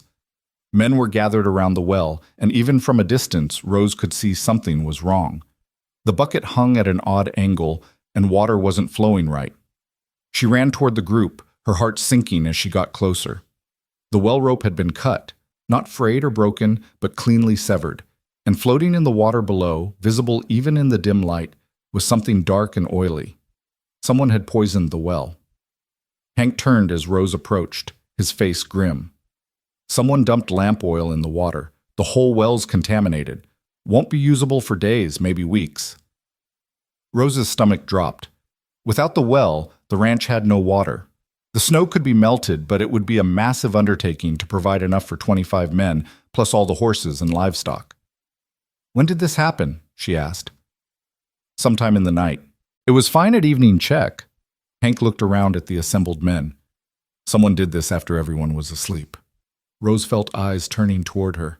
She'd been out last night, skulking around. If anyone had seen her. It wasn't her. Everyone turned to find Ethan standing at the edge of the group. He looked like he hadn't slept at all, his hair disheveled and his eyes shadowed. "How do you know?" Carson asked, voicing what everyone was thinking. "Because she was with me," Ethan said calmly. "Last night I couldn't sleep, so I went for a walk. Found Miss Campbell in the kitchen, also unable to sleep. We talked for several hours." It was a lie. A bald-faced lie to protect her. Rose stared at Ethan in shock. "Talked about what?" Carson pressed. "Ranch business. Menus for the coming weeks, none of your concern." Ethan's voice held an edge of command. "The point is, Miss Campbell has an alibi. So unless one of you saw someone else out last night, we're back to square one." The men shifted uncomfortably. No one spoke up. "All right then," Hank said.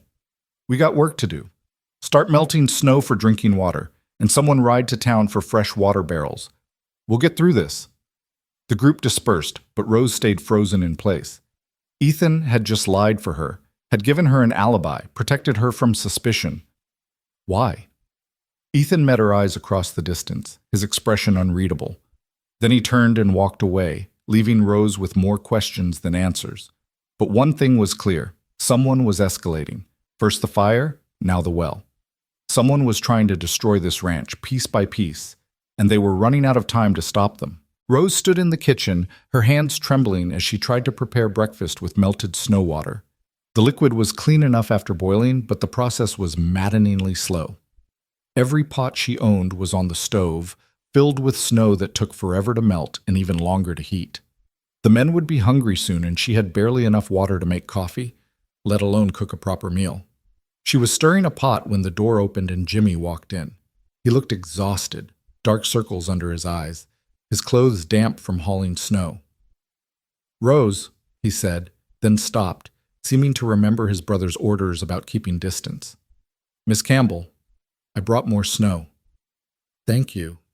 Rose kept her eyes on the pot, not trusting herself to look at him. "You can leave it by the stove." Jimmy set down the bucket, but he didn't leave. "I heard what Ethan said about you being with him last night." Rose's stirring faltered. "He was protecting me, giving me an alibi." "I know. Question is, why were you out last night in the first place?" Rose debated lying, but she was tired of deception. "I was searching Red's bunk, looking for evidence that he started the fire." Jimmy's eyes widened. "Alone?" Rose, that was stupid? Reckless? Rose finally looked at him. I know. But I had to do something. I couldn't just sit here and wait to be blamed for things I didn't do. Did you find anything? Rose glanced toward the door, making sure they were alone. Lamp oil, matches, and money, a lot of money, hidden in his bunk. Jimmy let out a low whistle. Someone paid him. That's what Ethan thinks too. He found it with me. Rose saw Jimmy's expression shift, something like jealousy flickering across his features. He caught me trying to break in, decided to help rather than throw me out. My brother helped you break into the bunkhouse. Jimmy shook his head in disbelief. Never thought I'd see the day. He's not as closed off as he pretends, Rose said quietly. He's just afraid of being betrayed again. Jimmy's jaw tightened. He told you about that? About what happened 3 years ago? Some of it, about the person you both trusted, who tried to burn down the house with you inside. Rose set down her spoon and turned to face Jimmy fully. He's protecting you. Maybe too much, but his heart's in the right place. His heart's in the past, Jimmy said bitterly. He can't see that not everyone is like Catherine. Some people are exactly who they claim to be. Catherine. So that was the name of the woman who'd betrayed them. Rose filed it away, another piece of the puzzle. Give him time, Rose said. He's starting to come around. The fact that he helped me last night, that he lied to give me an alibi, that means something. It means he's more concerned with justice than with his prejudices, Jimmy said. That's different from trusting you. It's a start. Jimmy moved closer, lowering his voice. Rose, whoever poisoned that well is getting desperate. The fire didn't work, so they're trying something else. And they're doing it at night, when everyone's asleep and vulnerable. I know. Which means you're not safe. If they realize you're searching for evidence, that you're getting close to the truth. Jimmy's hand reached out, then stopped, hovering in the air between them as he remembered the rules about distance. I can't protect you if I'm supposed to stay away. I don't need protection, Rose said, even though her heart was racing at his nearness. I need answers. Who would want to destroy this ranch? Who benefits from poisoning the well and burning the barn? Someone who wants to buy the land cheap, Jimmy said, or someone with a grudge against our family, or He stopped, his expression darkening. Or what? Or someone who wants to prove I'm incompetent, that I can't be trusted to help run this place. Jimmy's voice was low, angry. Ethan and I have been arguing about the ranch's future. He wants to expand, buy more land, take on debt. I think we should stay small, sustainable. We've been at odds for months. Rose's mind raced. You think someone's trying to sabotage you? To make Ethan lose faith in your judgment? It would explain the timing. Everything started when you arrived, but maybe that's not about you at all. Maybe you're just a convenient scapegoat. Jimmy ran a hand through his hair. If Ethan thinks my judgment is compromised because of you, if he thinks I'm making decisions based on emotion rather than logic, then he won't trust you with important ranch business, Rose finished. And whoever's behind this gets what they want. They stood in silence, the implications settling over them like snow. If Jimmy was right, then Rose wasn't the target at all. She was just a tool being used to drive a wedge between the brothers. Who knows about your disagreement with Ethan? Rose asked. About the ranch's future? Everyone. We've been arguing about it in front of the men for weeks. Jimmy's expression was grim. Hank knows, Carson knows. Hell, probably half of Montana knows by now. Then any of them could be involved. Or none of them. Could be someone in town, someone who's been waiting for the right moment to strike. Jimmy finally let his hand drop, giving up on the gesture he'd been about to make. We're looking for a ghost, Rose. Someone smart enough to cover their tracks and patient enough to wait for the perfect opportunity. Rose turned back to her pots, mind churning. The money in Red's bunk, that's real evidence. Maybe we can trace it, figure out where it came from. How? Cash is cash, unless it was marked somehow. Jimmy stopped. Wait, did Ethan mention anything unusual about the bills? Rose tried to remember. He examined them closely. Seemed surprised by something, but we were interrupted before he could say what. I need to talk to him. Jimmy moved toward the door, then paused. Rose, be careful today. Whoever's doing this, they're escalating. Fire, then poisoning. What comes next could be worse. After Jimmy left, Rose tried to focus on breakfast, but her mind kept drifting. She thought about Catherine, the woman who'd betrayed the Stone brothers. What had driven her to such extremes? Love turned sour, greed, simple malice, and was history repeating itself now, with a different betrayer using a different method?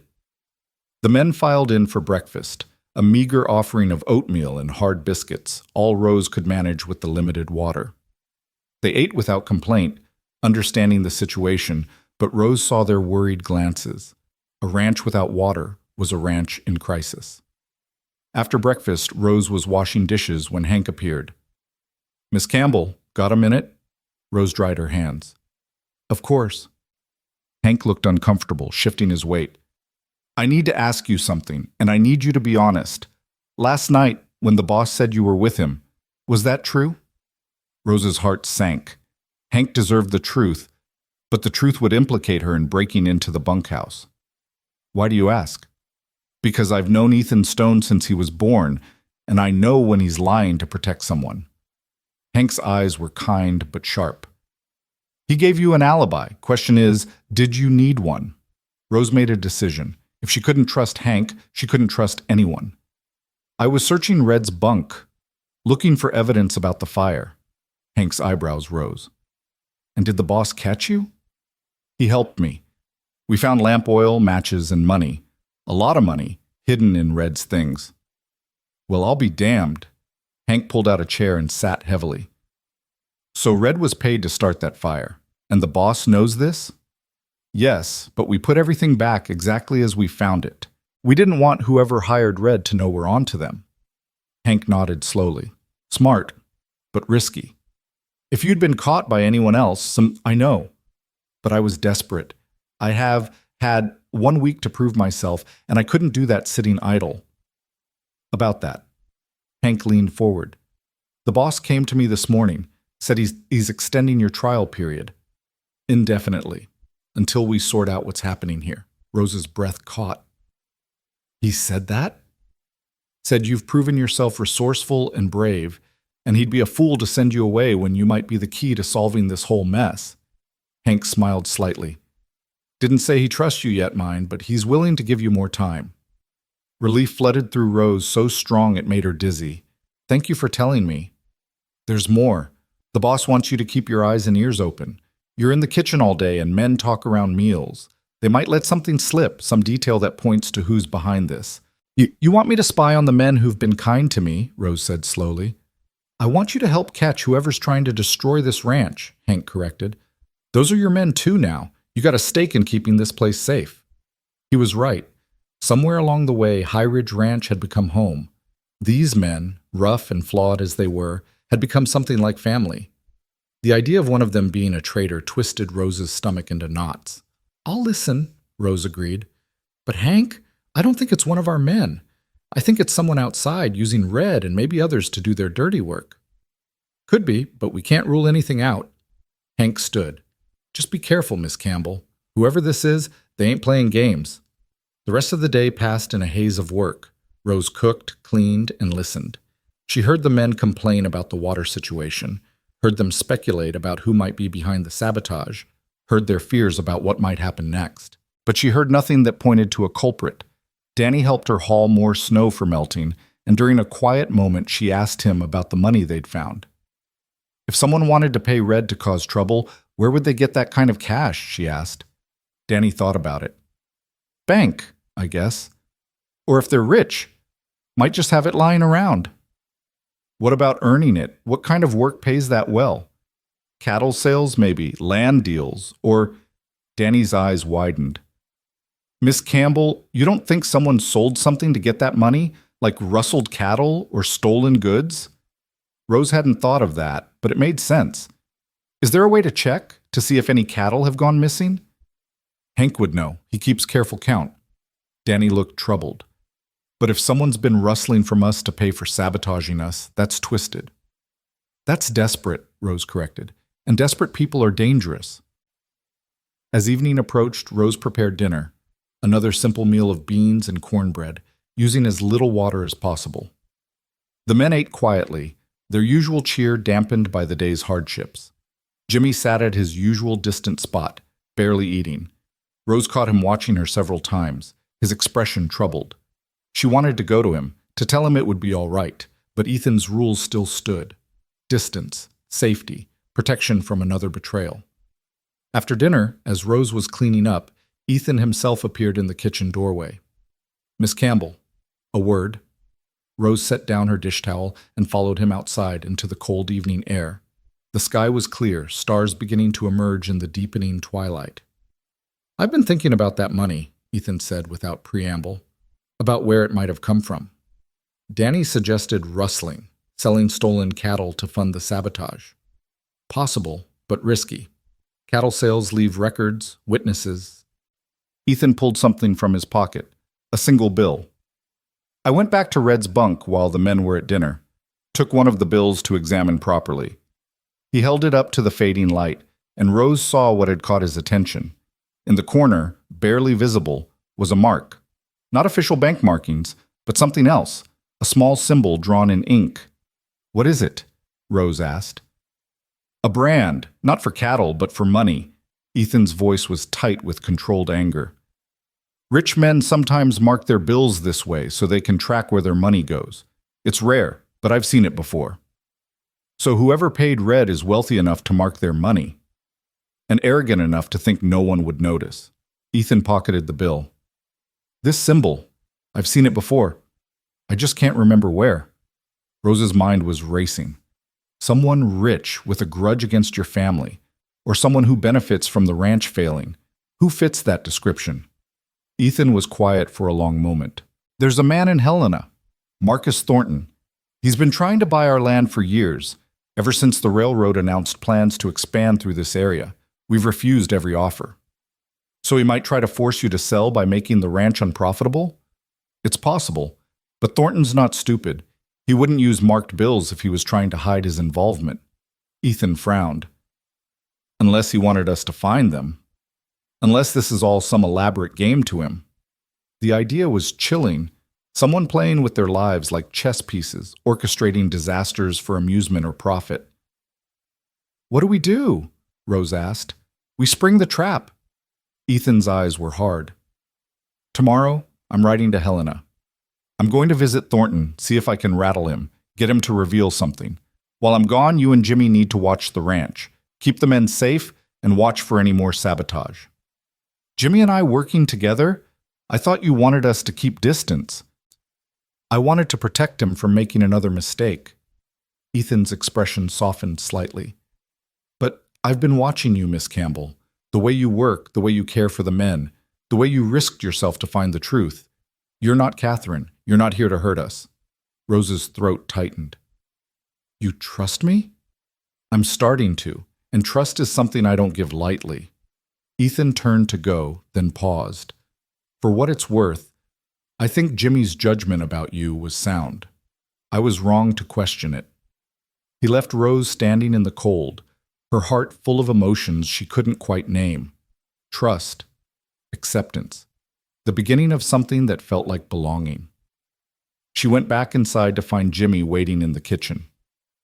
"I heard," he said. "Ethan's going to Helena. He trusts me to help watch the ranch." Rose couldn't keep the wonder from her voice.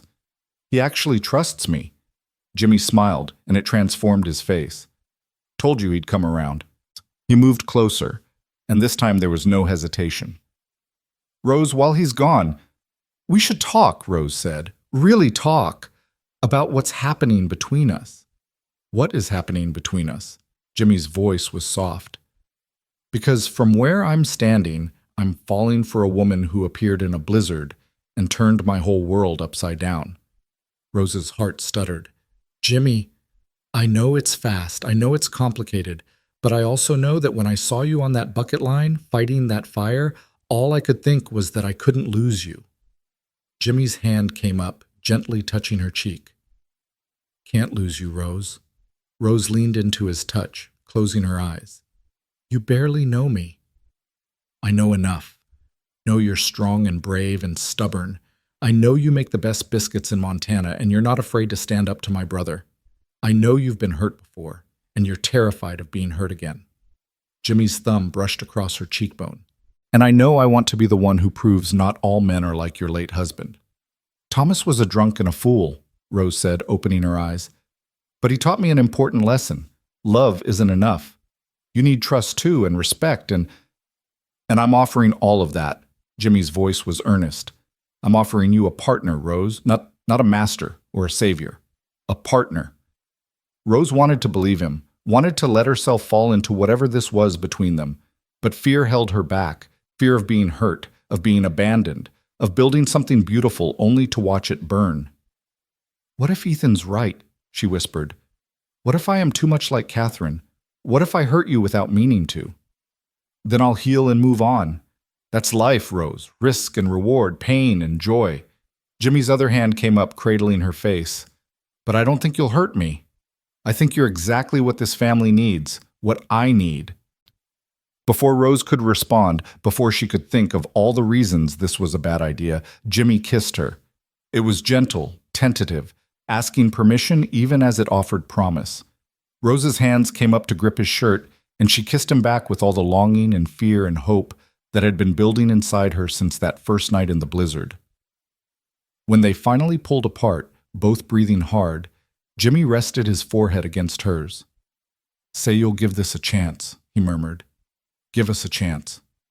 Rose knew she should be cautious, knew she should protect her heart until she was sure, until the saboteur was caught and the danger had passed. But standing here in Jimmy's arms, feeling safe and wanted for the first time in years, caution felt like a luxury she could no longer afford. Yes, she said. Yes, I'll give us a chance. Jimmy's smile was brilliant, joy radiating from him like sunlight.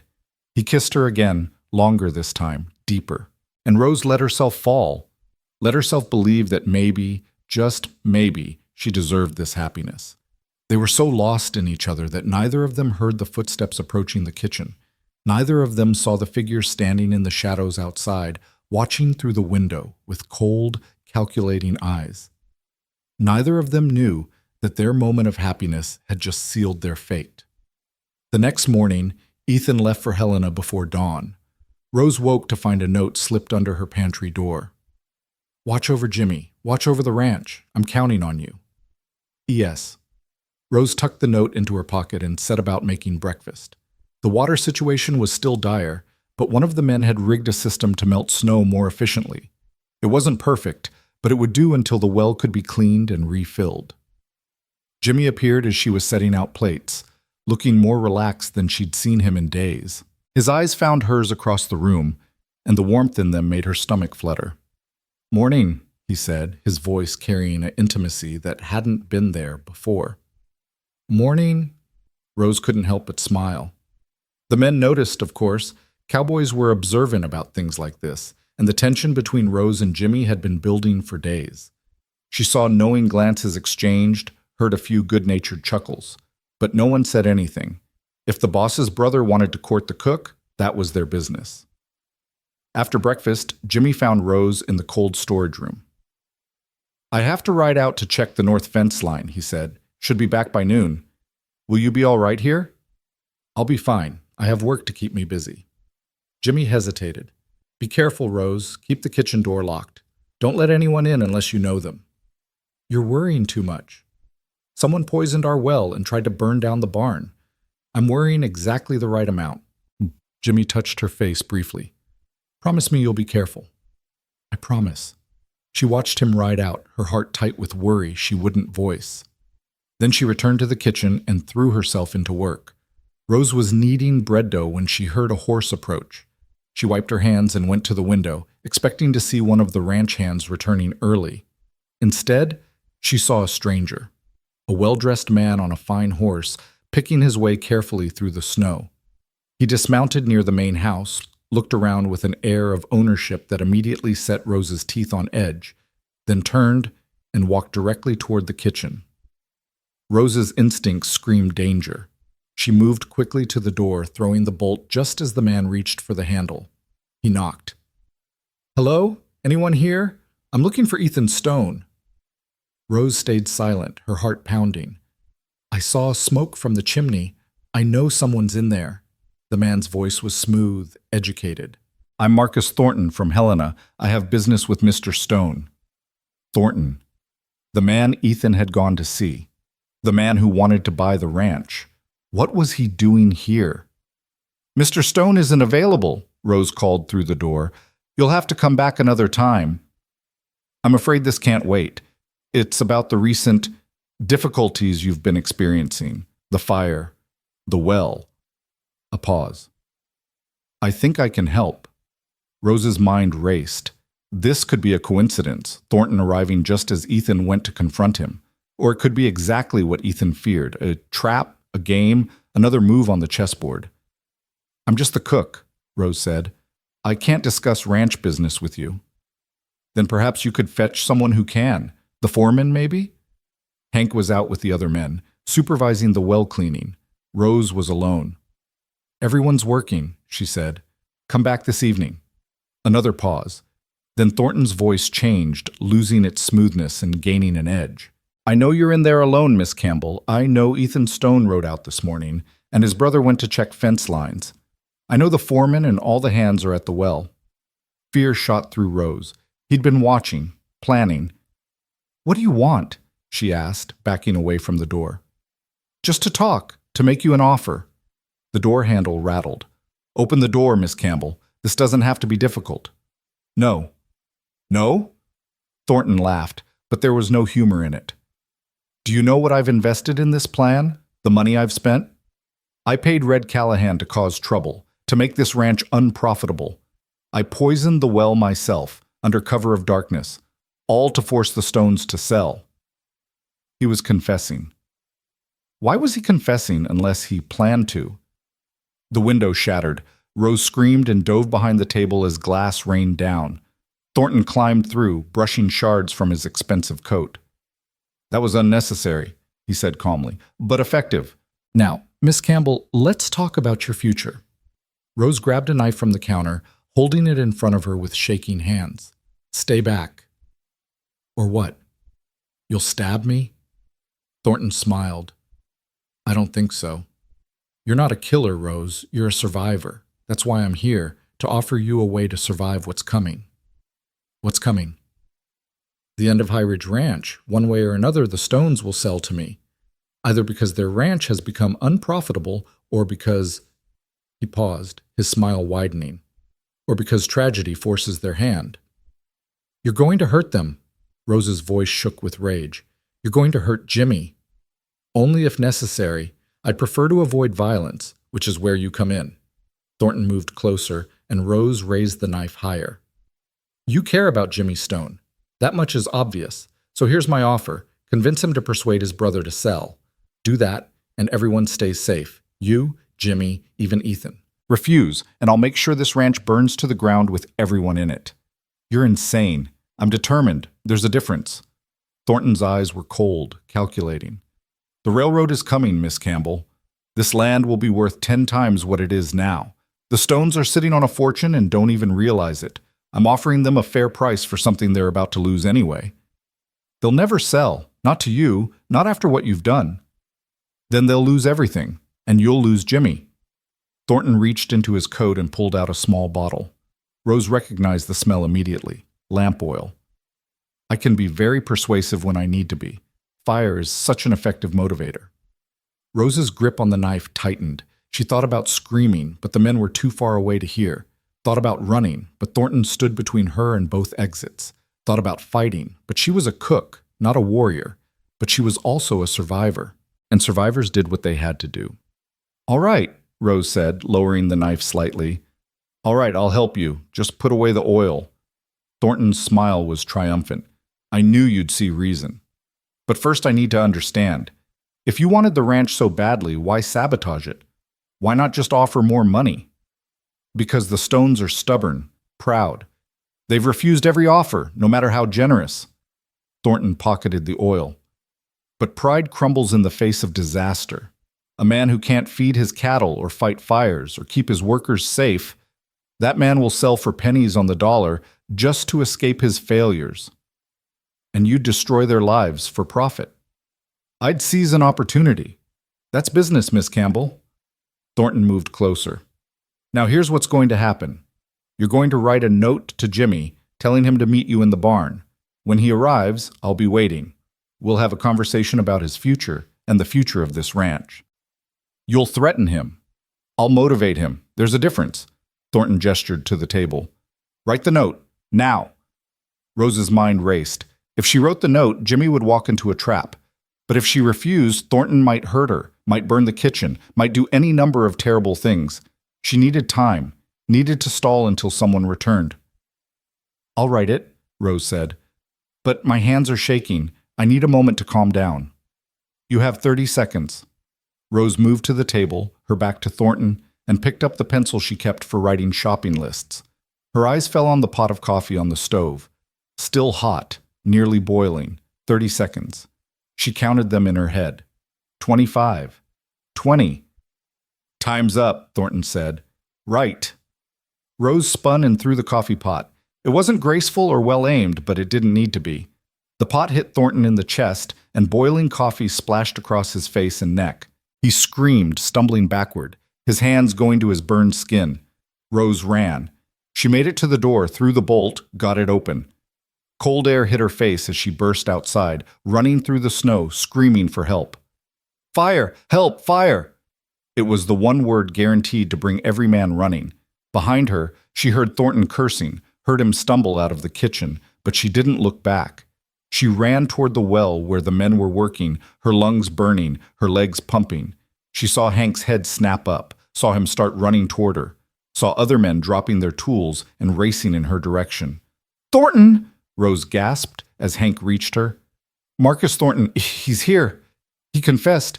He's the one. Slow down, Hank said, gripping her shoulders. Who's here?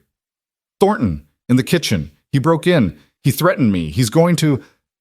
A gunshot cracked through the air. Everyone froze. Rose turned to see Thornton standing outside the kitchen, a pistol in his hand, his face red and blistered from the coffee. Nobody move! He shouted. His voice was ragged with pain and fury. The next person who takes a step dies. The men stood motionless. Rose could see Carson's hand moving slowly toward his own gun, but Hank shook his head minutely. Too risky. You ruined everything, Thornton screamed at Rose. You were supposed to help me. You were supposed to be smart. I am smart, Rose called back. Smart enough not to help a monster. Thornton's face twisted with rage. He raised the gun, pointing it directly at Rose. Time seemed to slow. Rose saw his finger tighten on the trigger, saw Hank move, trying to push her aside, saw Carson draw his gun, too far away to help. Then she saw Jimmy. He came from the side, riding hard, his horse's hooves throwing up snow. He must have heard the commotion, must have ridden back at full speed. He was shouting something Rose couldn't hear over the blood pounding in her ears. Thornton swung the gun toward Jimmy. No! Rose screamed. Two shots rang out simultaneously, Thornton's wild firing as Carson's bullet hit him in the shoulder. Thornton went down, his gun flying from his hand. Jimmy's horse reared, and for one terrible moment, Rose thought he'd been hit, but he hadn't. He dismounted in one fluid motion and ran to Rose, pulling her into his arms. Are you hurt? His hands were all over her, checking for wounds. Rose, talk to me. Are you hurt? I'm fine. Rose was shaking so hard she could barely stand. I'm fine. He didn't. I threw coffee at him and ran. You threw coffee at him. Jimmy laughed, a sound caught between relief and hysteria. God, Rose, you could have been killed. But I wasn't. We weren't. Rose pulled back to look at his face. It's over. Thornton confessed everything, the fire, the well, all of it. We have him.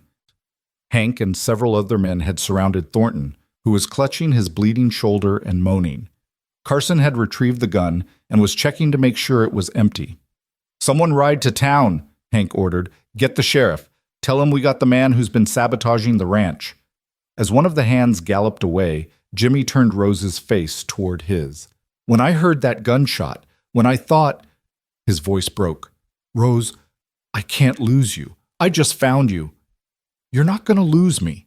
Rose touched his face, smoothing away the fear she saw there. I'm not going anywhere. Jimmy kissed her then, in front of everyone, a kiss full of relief and promise and love. The men cheered, some whistled, and Rose heard Hank's gruff chuckle. When they pulled apart, Rose saw Danny grinning like a fool, saw Carson nodding with approval, saw the other men smiling. This was her family now, these rough, loyal men who'd defended her, believed in her, stood by her. This was home. Ethan's going to be furious he missed this, Jimmy said, his arm tight around Rose's waist. Ethan's going to be relieved it's over, Rose corrected. She looked at the kitchen, at the broken window and the chaos visible through it. And then he's going to be annoyed that I ruined his kitchen. Jimmy laughed. Our kitchen? This is your home now, Rose, if you want it. Rose thought about the long road that had brought her here, the blizzard, the desperation, the fear of being sent away. She thought about the fire and the accusations, about Ethan's slow journey toward trust, about finding love in the most unexpected place. I want it, she said. I want all of it. The ranch, the work, the family. She looked up at Jimmy. I want you. Then you've got me. Jimmy's smile was brilliant. For as long as you'll have me. In the distance, Rose could hear horses approaching. The sheriff, most likely, coming to take Thornton away. Soon Ethan would return from Helena, and they'd have to explain everything. There would be questions and statements and the long process of justice. But right now, in this moment, Rose let herself simply be happy. Let herself believe that the worst was over, that safety and love and home were finally within reach. She'd survived the blizzard, survived the accusations, survived a madman with a gun, and a plan to destroy everything she'd come to care about. She'd more than survived. She'd won. And standing here in Jimmy's arms, surrounded by the men who'd become her family, Rose Campbell finally understood what it meant to belong. The sheriff arrived within the hour, a grizzled man named Wade Patterson, who'd known the Stone family for 20 years. He listened to Rose's account with a grim expression, then to the testimony of Hank and the other men who'd witnessed Thornton's confession and his attempt to shoot Rose. By the time he'd finished taking statements, Thornton had been bandaged, handcuffed, and loaded into a wagon for the journey to town. He'll hang for this, Sheriff Patterson said, settling his hat back on his head. Arson, attempted murder, destruction of property. Judge won't take kindly to a man trying to terrorize honest folk. Rose stood beside Jimmy, watching as the wagon pulled away.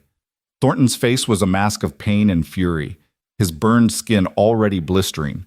He'd tried to speak several times, to threaten or bargain, but the sheriff had silenced him with a sharp word. Now he sat in defeated silence.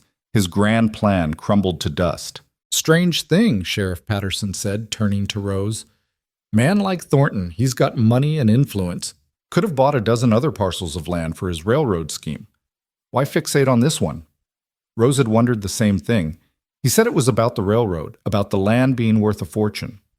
Maybe. Or maybe it was about something else. The sheriff's eyes were shrewd. Men like Thornton, they don't just want what they can't have. They need to win, to prove they're smarter, stronger, better than everyone else. Could be he chose this ranch because the Stones kept saying no, turned it into a personal challenge. Jimmy's arm tightened around Rose's waist. Whatever his reasons, he failed. The ranch is safe. For now, the sheriff agreed. But you folks should know, Thornton's got friends in Helena, rich friends. They might not take kindly to one of their own being arrested on the word of a cook and some ranch hands. Rose felt a chill that had nothing to do with the cold. You think they'll try to get him released? I think they'll try. Whether they succeed depends on the evidence and the judge. Sheriff Patterson tipped his hat. I'll do what I can to make sure justice is served. You have my word on that. As the sheriff rode away, Rose turned to find the ranch hands watching her with expressions ranging from admiration to concern. Danny stepped forward first. Miss Campbell, that was the bravest thing I ever seen, throwing hot coffee at an armed man. It was the only thing I could think of, Rose admitted. I'm not sure brave is the word. Desperate, maybe. Desperate or not, you saved yourself and probably saved all of us, Hank said. If Thornton had gotten his way, if he'd forced Jimmy into that barn for some kind of trap, no telling how many might have been hurt. Carson nodded his agreement. You did good, Miss Campbell. Real good. The praise felt strange. Rose had spent so long being blamed for things she hadn't done, being viewed with suspicion and mistrust. Having these hard men look at her with respect and gratitude made her throat tight with emotion. Thank you, she managed. All of you, for believing in me when you had every reason not to. You earned that belief, Hank said simply. Now, speaking practically, we got a mess to clean up. Kitchen's got a broken window, well's still contaminated, and we got a whole day's work ahead of us. The men dispersed to their tasks, but Jimmy stayed beside Rose. He was quiet, his jaw tight, and Rose could feel the tension radiating from him. "What's wrong?" she asked. "What's wrong?" Jimmy's voice was strained. "Rose, you could have died. If Thornton had shot you before Carson got him, if you'd slipped in the snow while running, if any of a dozen things had gone differently, but they didn't. I'm here. I'm safe. This time. But what about next time? What about when another threat comes along, another person who wants to hurt this ranch or this family?" Jimmy turned to face her fully. "I can't lose you, Rose. I can't go through that fear again." Rose understood. She'd seen the same fear in Ethan's eyes when he talked about Catherine, about the fire that had nearly killed Jimmy 3 years ago. Fear of loss could paralyze a person, could make them build walls so high that no one could reach them. "You can't live in fear of what might happen," Rose said gently. "That's not living at all. That's just existing, waiting for the next disaster." Easy to say when you're not the one who nearly watched the woman he loves get shot. The words hung in the air between them. The woman he loves. Rose's heart stuttered, then raced. "Jimmy, I know it's too soon. I know we've only known each other a handful of days. But when I thought I might lose you, when I saw that gun pointed at you..." Jimmy's hands came up to cup her face. "I realized I don't care about too soon or too fast or what's sensible. I love you, Rose Campbell, and I think I started loving you the moment you walked into that kitchen covered in snow and demanded to prove yourself." Tears pricked Rose's eyes. "I was a mess. I probably smelled like fear and desperation." "You smelled like hope," Jimmy corrected. "Like possibility. Like everything I'd been missing without knowing it." His thumb brushed away a tear that had escaped down her cheek. "Tell me I'm not alone in this. Tell me you feel it too." Rose thought about all the reasons she should be cautious. Her past, her failures, the way her marriage to Thomas had taught her that love without respect was worthless. But looking into Jimmy's winter blue eyes, seeing the honesty and vulnerability there, she couldn't lie. "I feel it too," she whispered. "I've been fighting it, telling myself it was too fast, too risky, but yes, Jimmy, I love you too." Jimmy's kiss was tender, reverent, full of promise. Rose melted into it, letting herself believe that maybe this time love would be enough. That this time she'd found a man who saw her worth, who valued her strength instead of trying to diminish it. They were still kissing when they heard a horse approaching at speed. They broke apart to see Ethan riding hard toward the ranch, his face dark with worry and anger. "That's going to be interesting," Jimmy murmured. Ethan dismounted before his horse had fully stopped, striding toward them with purpose. "Someone better explain to me why I just passed the sheriff's wagon with Marcus Thornton in chains, and why my kitchen has a broken window." Rose stepped forward. "Mr. Stone, I can explain." "I'm sure you can. Inside, now." Ethan's voice brooked no argument. They followed him into the main house, a building Rose had never entered before. It was handsome in a rough, masculine way. Dark wood furniture, worn rugs, a massive fireplace dominating one wall. Ethan gestured for them to sit, but he remained standing, too agitated to settle. "Talk," he ordered. So Rose talked. She told him about Thornton's arrival, about his confession, about the threats and the gun. She told him about throwing the coffee and running, about the shot, and Carson's quick response. She left nothing out, even the parts that made her look reckless or foolish. When she finished, Ethan was quiet for a long time. Then he walked to the window, staring out at the ranch. "You threw coffee at him," he said finally. "Yes, sir." "An armed man, a dangerous man. And you threw coffee at him. It seemed like a good idea at the time." Ethan turned, and to Rose's surprise, he was almost smiling. Catherine would have screamed and fainted, or tried to bargain for her own safety. She wouldn't have fought. It was the first time he'd mentioned Catherine's name without bitterness. The first time he'd compared Rose to her without finding Rose wanting. "I'm not Catherine," Rose said quietly. "No, you're not." Ethan moved to the chair across from them and sat heavily. "I went to Helena planning to confront Thornton, to rattle him and see what fell loose. Found his house empty, servants all dismissed. His business partner told me Thornton had been acting strange for weeks, obsessed with acquiring this ranch. Said he'd sunk a fortune into some scheme, though the partner didn't know what. The scheme to sabotage us, Jimmy said. Apparently. And when I wasn't home to be intimidated or bargained with, he came here himself, foolish and desperate. Ethan looked at Rose. And he underestimated you. That was his biggest mistake. I got lucky, Rose said. Luck had nothing to do with it. You kept your head, used what you had at hand, and survived.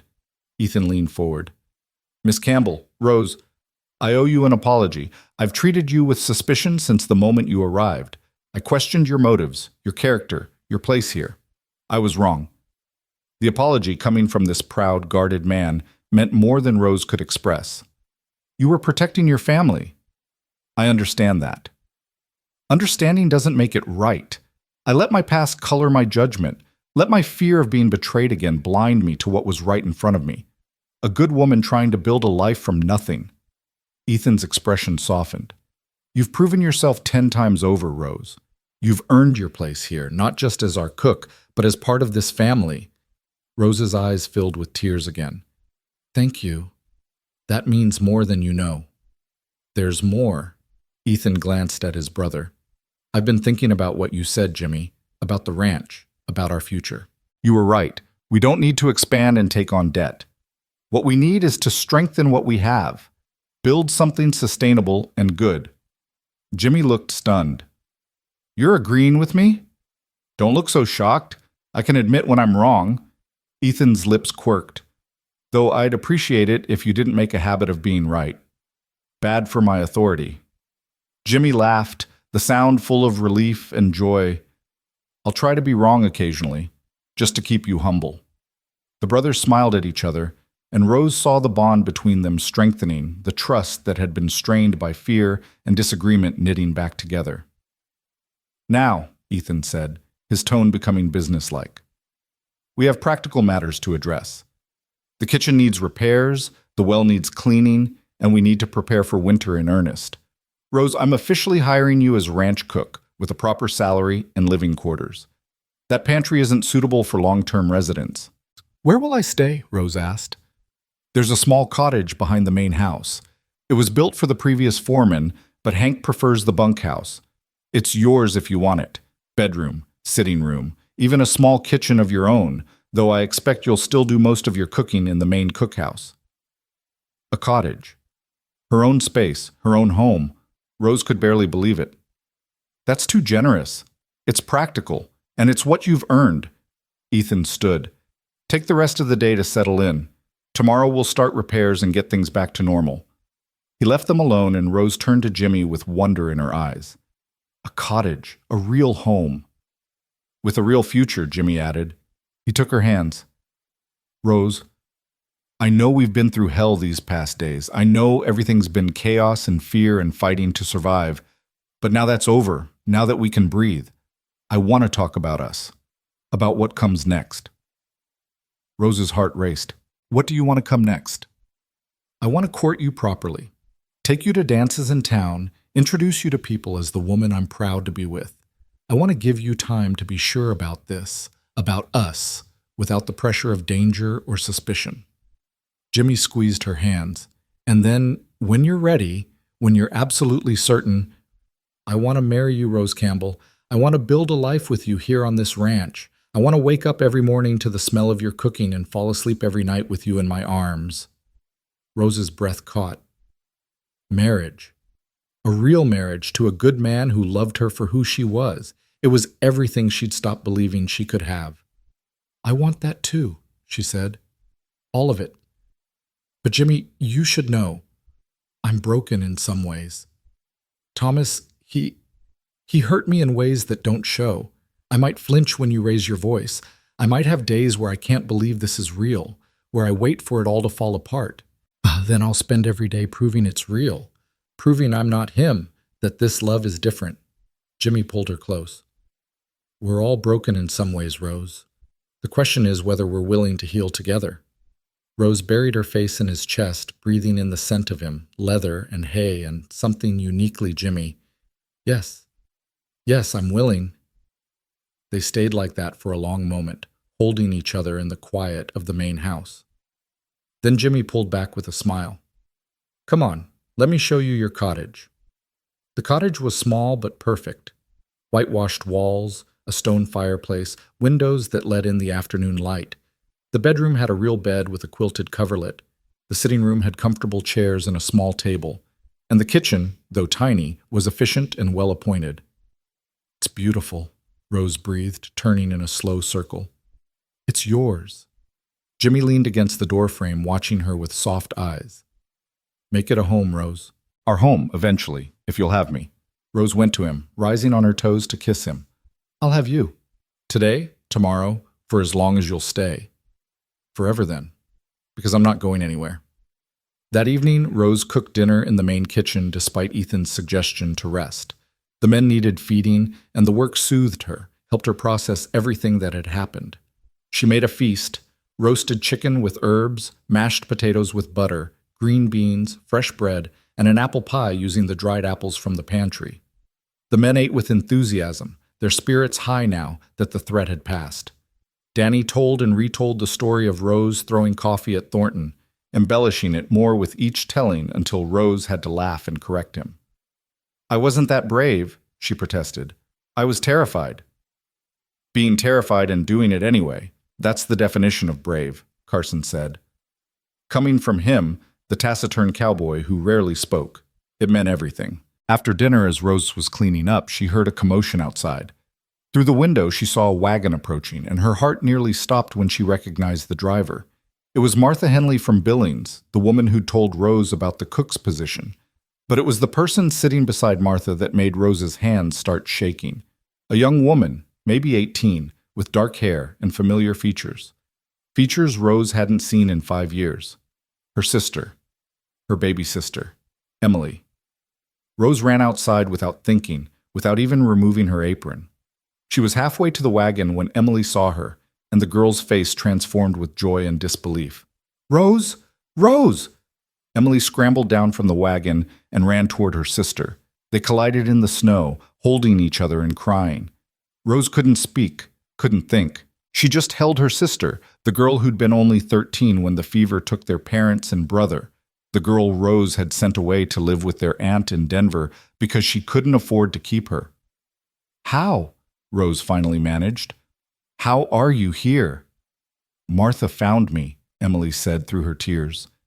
She wrote to me in Denver after she realized she'd given you wrong information about the job here. Told me where you were, said you'd made a place for yourself. I had to come. Had to see you. I've been looking for you for years, Rose. Years. I'm so sorry. Rose held her sister's face, seeing the girl she'd been in the young woman she'd become. I'm so sorry I sent you away that I couldn't keep us together. You did what you had to do. I understand that now. Emily's smile was watery but genuine. Aunt Margaret took good care of me, made sure I got educated. But I never stopped missing you, never stopped hoping I'd find you again. Rose turned to see Jimmy approaching, his expression gentle and understanding.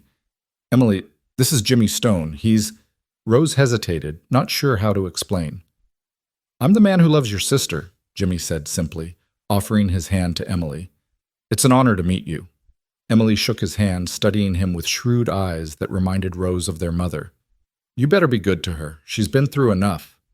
I plan to spend my life proving I'm worthy of her, Jimmy said. Martha Henley had climbed down from the wagon and was explaining to Hank how she'd tracked down Emily through a network of letters and favors. Felt responsible, you see. My mistake brought Rose here under false pretenses. Least I could do was bring her some happiness. You brought her more than that, Rose said, turning to the older woman. You brought me everything. This job, this place, this family, and now my sister. I can never repay you. Don't want repayment. Just want to know you're happy. Martha smiled. Are you, Rose? Are you happy? Rose looked around at the faces surrounding her. Hank, gruff but kind. Carson, taciturn but loyal. Danny and the other hands who'd accepted her without hesitation. Ethan, who'd learned to trust again. Jimmy, who loved her. And Emily, her sister, her family. restored to her after so many years apart. Yes, Rose said, her voice breaking with emotion. Yes, I'm happy. The next weeks passed in a blur of joy and work. Emily stayed in the cottage with Rose, the two sisters talking late into the night, catching up on 5 lost years. Rose learned that Emily had become a teacher in Denver, that she'd been happy with their aunt, but had never stopped missing her older sister. I wrote to you, Emily said one night as they sat by the fire. Dozens of letters sent to every address I could think of, but they all came back. I was moving around, Rose admitted. After Thomas died, I couldn't stay in one place. The gossip, the judgment, it followed me everywhere. Tell me about him, about what really happened. So Rose told her. Everything she'd never been able to say to anyone, about Thomas's drinking, his cruelty, his infidelities, about the night he died, about the town blaming her, about the desperate months that followed, about working at the Rose Bell, about the shame and the survival, about the moment she'd decided to walk away from it all and try one more time to build something good. Emily listened without judgment, her hand holding Rose's. When the story was done, she said simply, "You're the strongest person I know." I don't feel strong. I feel lucky. Lucky that the blizzard led me here. Lucky that Jimmy saw something in me worth defending. Lucky that Thornton's plan failed. Luck had nothing to do with it, Emily said, echoing Ethan's words. You made your own path, Rose. You always have. The well was cleaned and refilled, the barn repairs were completed, and the kitchen window was replaced with glass that Ethan had shipped from Helena at considerable expense. The ranch settled into winter routines, and Rose settled into her role not just as cook, but as a valued member of the High Ridge family. Jimmy courted her properly, just as he'd promised. He took her to a dance in town, where she met the townspeople and saw their surprise at the transformation of the woman who'd arrived in a blizzard. He brought her wildflowers that he'd somehow found blooming in a sheltered valley. He read to her from books of poetry in front of the cottage fire, his voice turning the words into music. And slowly, carefully, Rose learned to trust. To believe that this happiness was real, that it wouldn't be snatched away by cruel fate or cruel men. 3 months after Thornton's arrest, word came that he'd been convicted and sentenced to 20 years in prison. His influential friends had tried to intervene, but the evidence was too strong, the crimes too serious. Justice, it seemed, could prevail even against money and power. Rose felt no joy in his downfall, only relief that the threat was truly ended. It was a bright April morning when Jimmy came to the cottage where Rose was teaching Emily to make her famous biscuits. He was dressed in his good clothes, his hair neatly combed, and he held a small box in his hands. "Emily," he said, "would you mind giving us a moment?" Emily looked between them, her eyes dancing with excitement, and quickly excused herself. Jimmy took Rose's flour-dusted hands in his. I had a whole speech planned. Something poetic about blizzards and second chances and finding light in darkness. But standing here looking at you, covered in flour and more beautiful than any woman has a right to be, I can't remember a word of it. Rose laughed, her heart already racing. Jimmy, so I'll just say this plain. Rose Campbell, you walked into my life when I needed you most. You brought warmth and hope and love to a place that had grown cold with fear and suspicion. You proved that trust is possible, that love can bloom even in the darkest winter. He opened the box, revealing a simple gold band with a small diamond. Marry me, Rose. Be my wife, my partner, my home. Help me build a future that honors everything you've survived to get here. Rose looked at the ring, then at Jimmy's face, seeing the love and hope and vulnerability there. She thought about the journey that had brought her to this moment, the pain and loss, the fear and fighting, the slow blooming of trust and love. She thought about the girl who'd walked into a blizzard with nothing but stubborn hope and a determination to survive. That girl had become a woman who'd found her place, her family, her love. Yes, Rose said, her voice steady and sure. Yes, Jimmy, I'll marry you. Jimmy slipped the ring onto her finger, then pulled her into his arms, lifting her off her feet and spinning her around. Rose laughed, holding tight to him, feeling the joy bubble up inside her like champagne.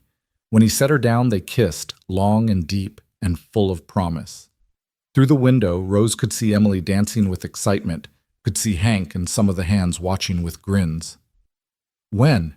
Jimmy asked against her lips. Soon, Rose said. As soon as we can arrange it. I've waited long enough for happiness. I don't want to wait another day. They were married 6 weeks later under the great oak tree on the ranch property, with Emily as maid of honor and Ethan standing up as Jimmy's best man. The whole ranch attended, along with half the town and Martha Henley, who cried through the entire ceremony. Rose wore a simple white dress that Emily had helped her make, and wildflowers in her hair. Jimmy wore his best suit and looked at her like she was the sun and stars and everything in between. Reverend Walsh, who'd known the Stone family for generations, spoke about love and perseverance, about how the strongest marriages were forged in adversity and tempered by trust. His words resonated with everyone present, who knew the story of how Rose and Jimmy had found each other.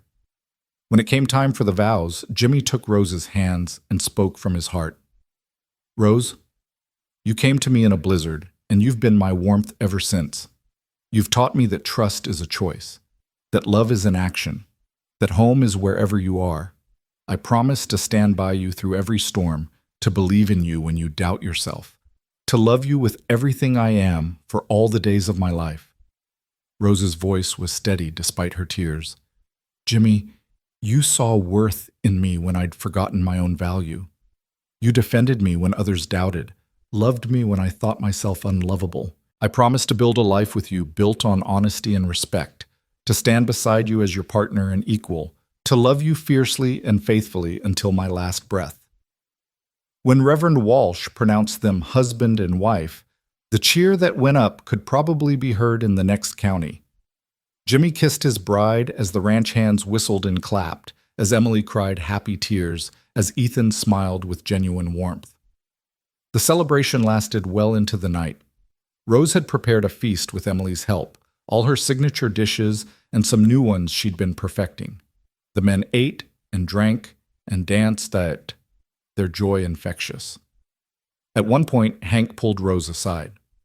Never thought I'd see the day, he said, his gruff voice suspiciously thick.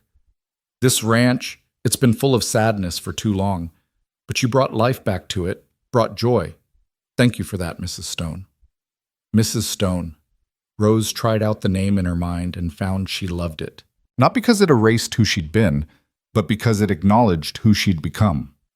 As the stars came out and the celebration continued, Jimmy led Rose away from the crowd to a quiet spot beneath the oak tree where they'd just been married.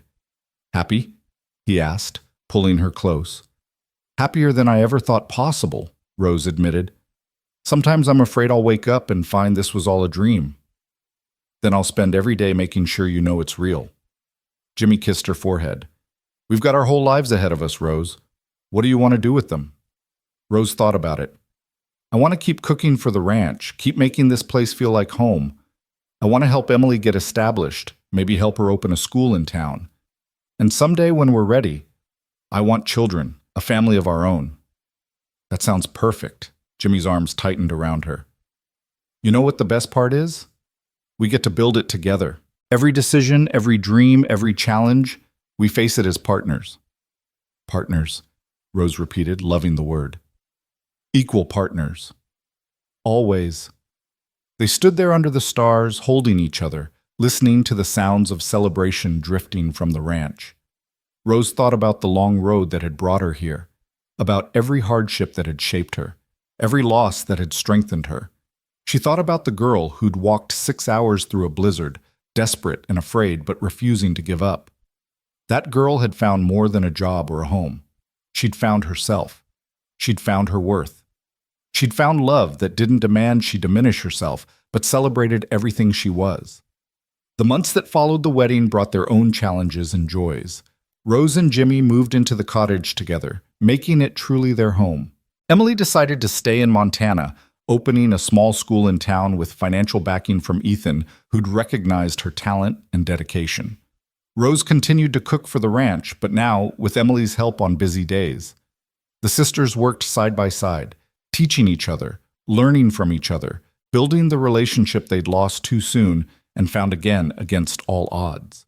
The ranch prospered under Ethan and Jimmy's joint leadership, their different perspectives balancing each other. They bought no new land, took on no debt, but strengthened what they had. The men were loyal and hardworking. The cattle thrived, and High Ridge Ranch became known throughout Montana as a place of integrity and quality. And Rose became known as more than just the cook. She became the heart of the ranch, the one who made it a home rather than just a workplace. Cowboys who'd been planning to move on stayed because of her cooking and her kindness. New hands were told that if they wanted to work at High Ridge, they'd better be respectful and hardworking, because Mrs. Stone didn't tolerate nonsense. On a crisp October morning, nearly a year after her arrival, Rose stood in the kitchen preparing breakfast when she felt Jimmy's arms wrap around her from behind. "Good morning, Mrs. Stone," he murmured against her neck.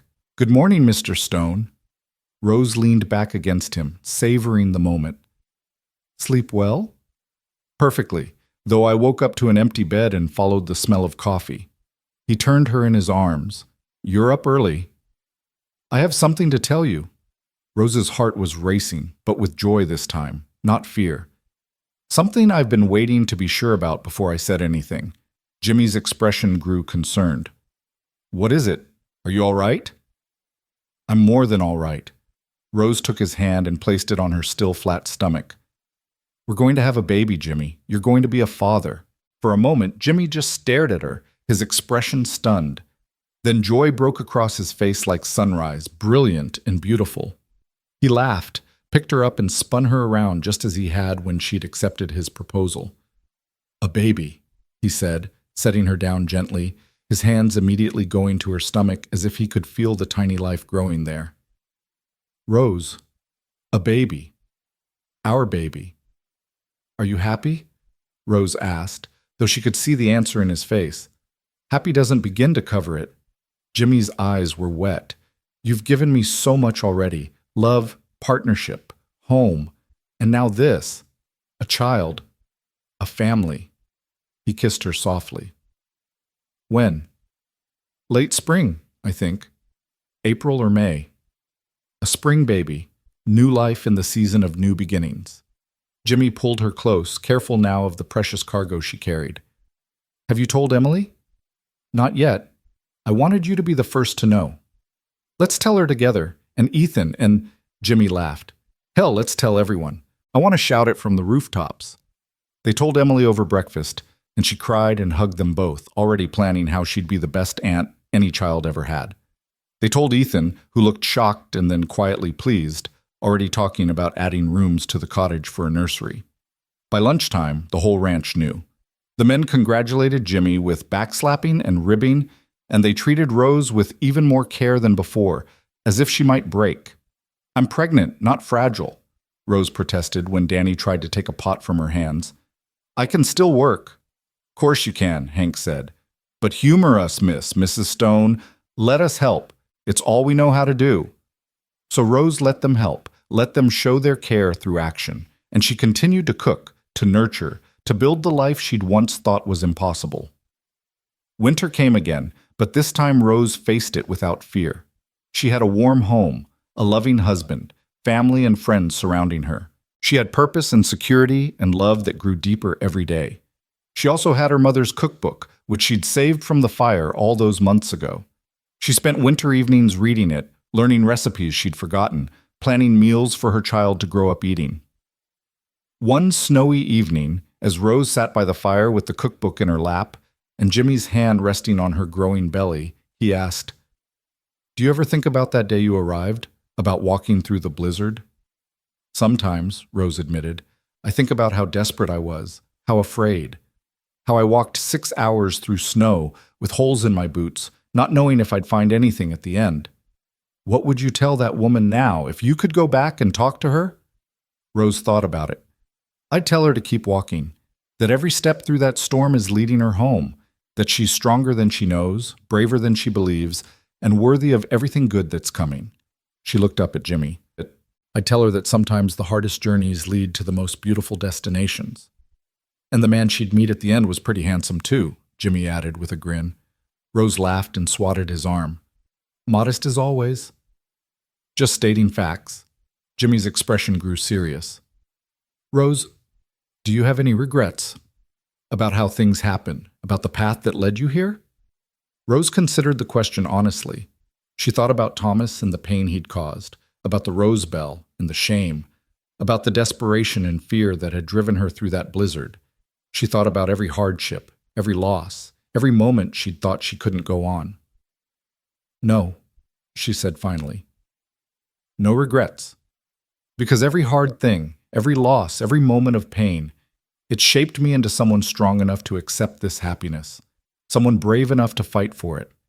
If I could erase the hard parts, I might also erase the growth, the strength, the wisdom they gave me." "You're remarkable," Jimmy said softly.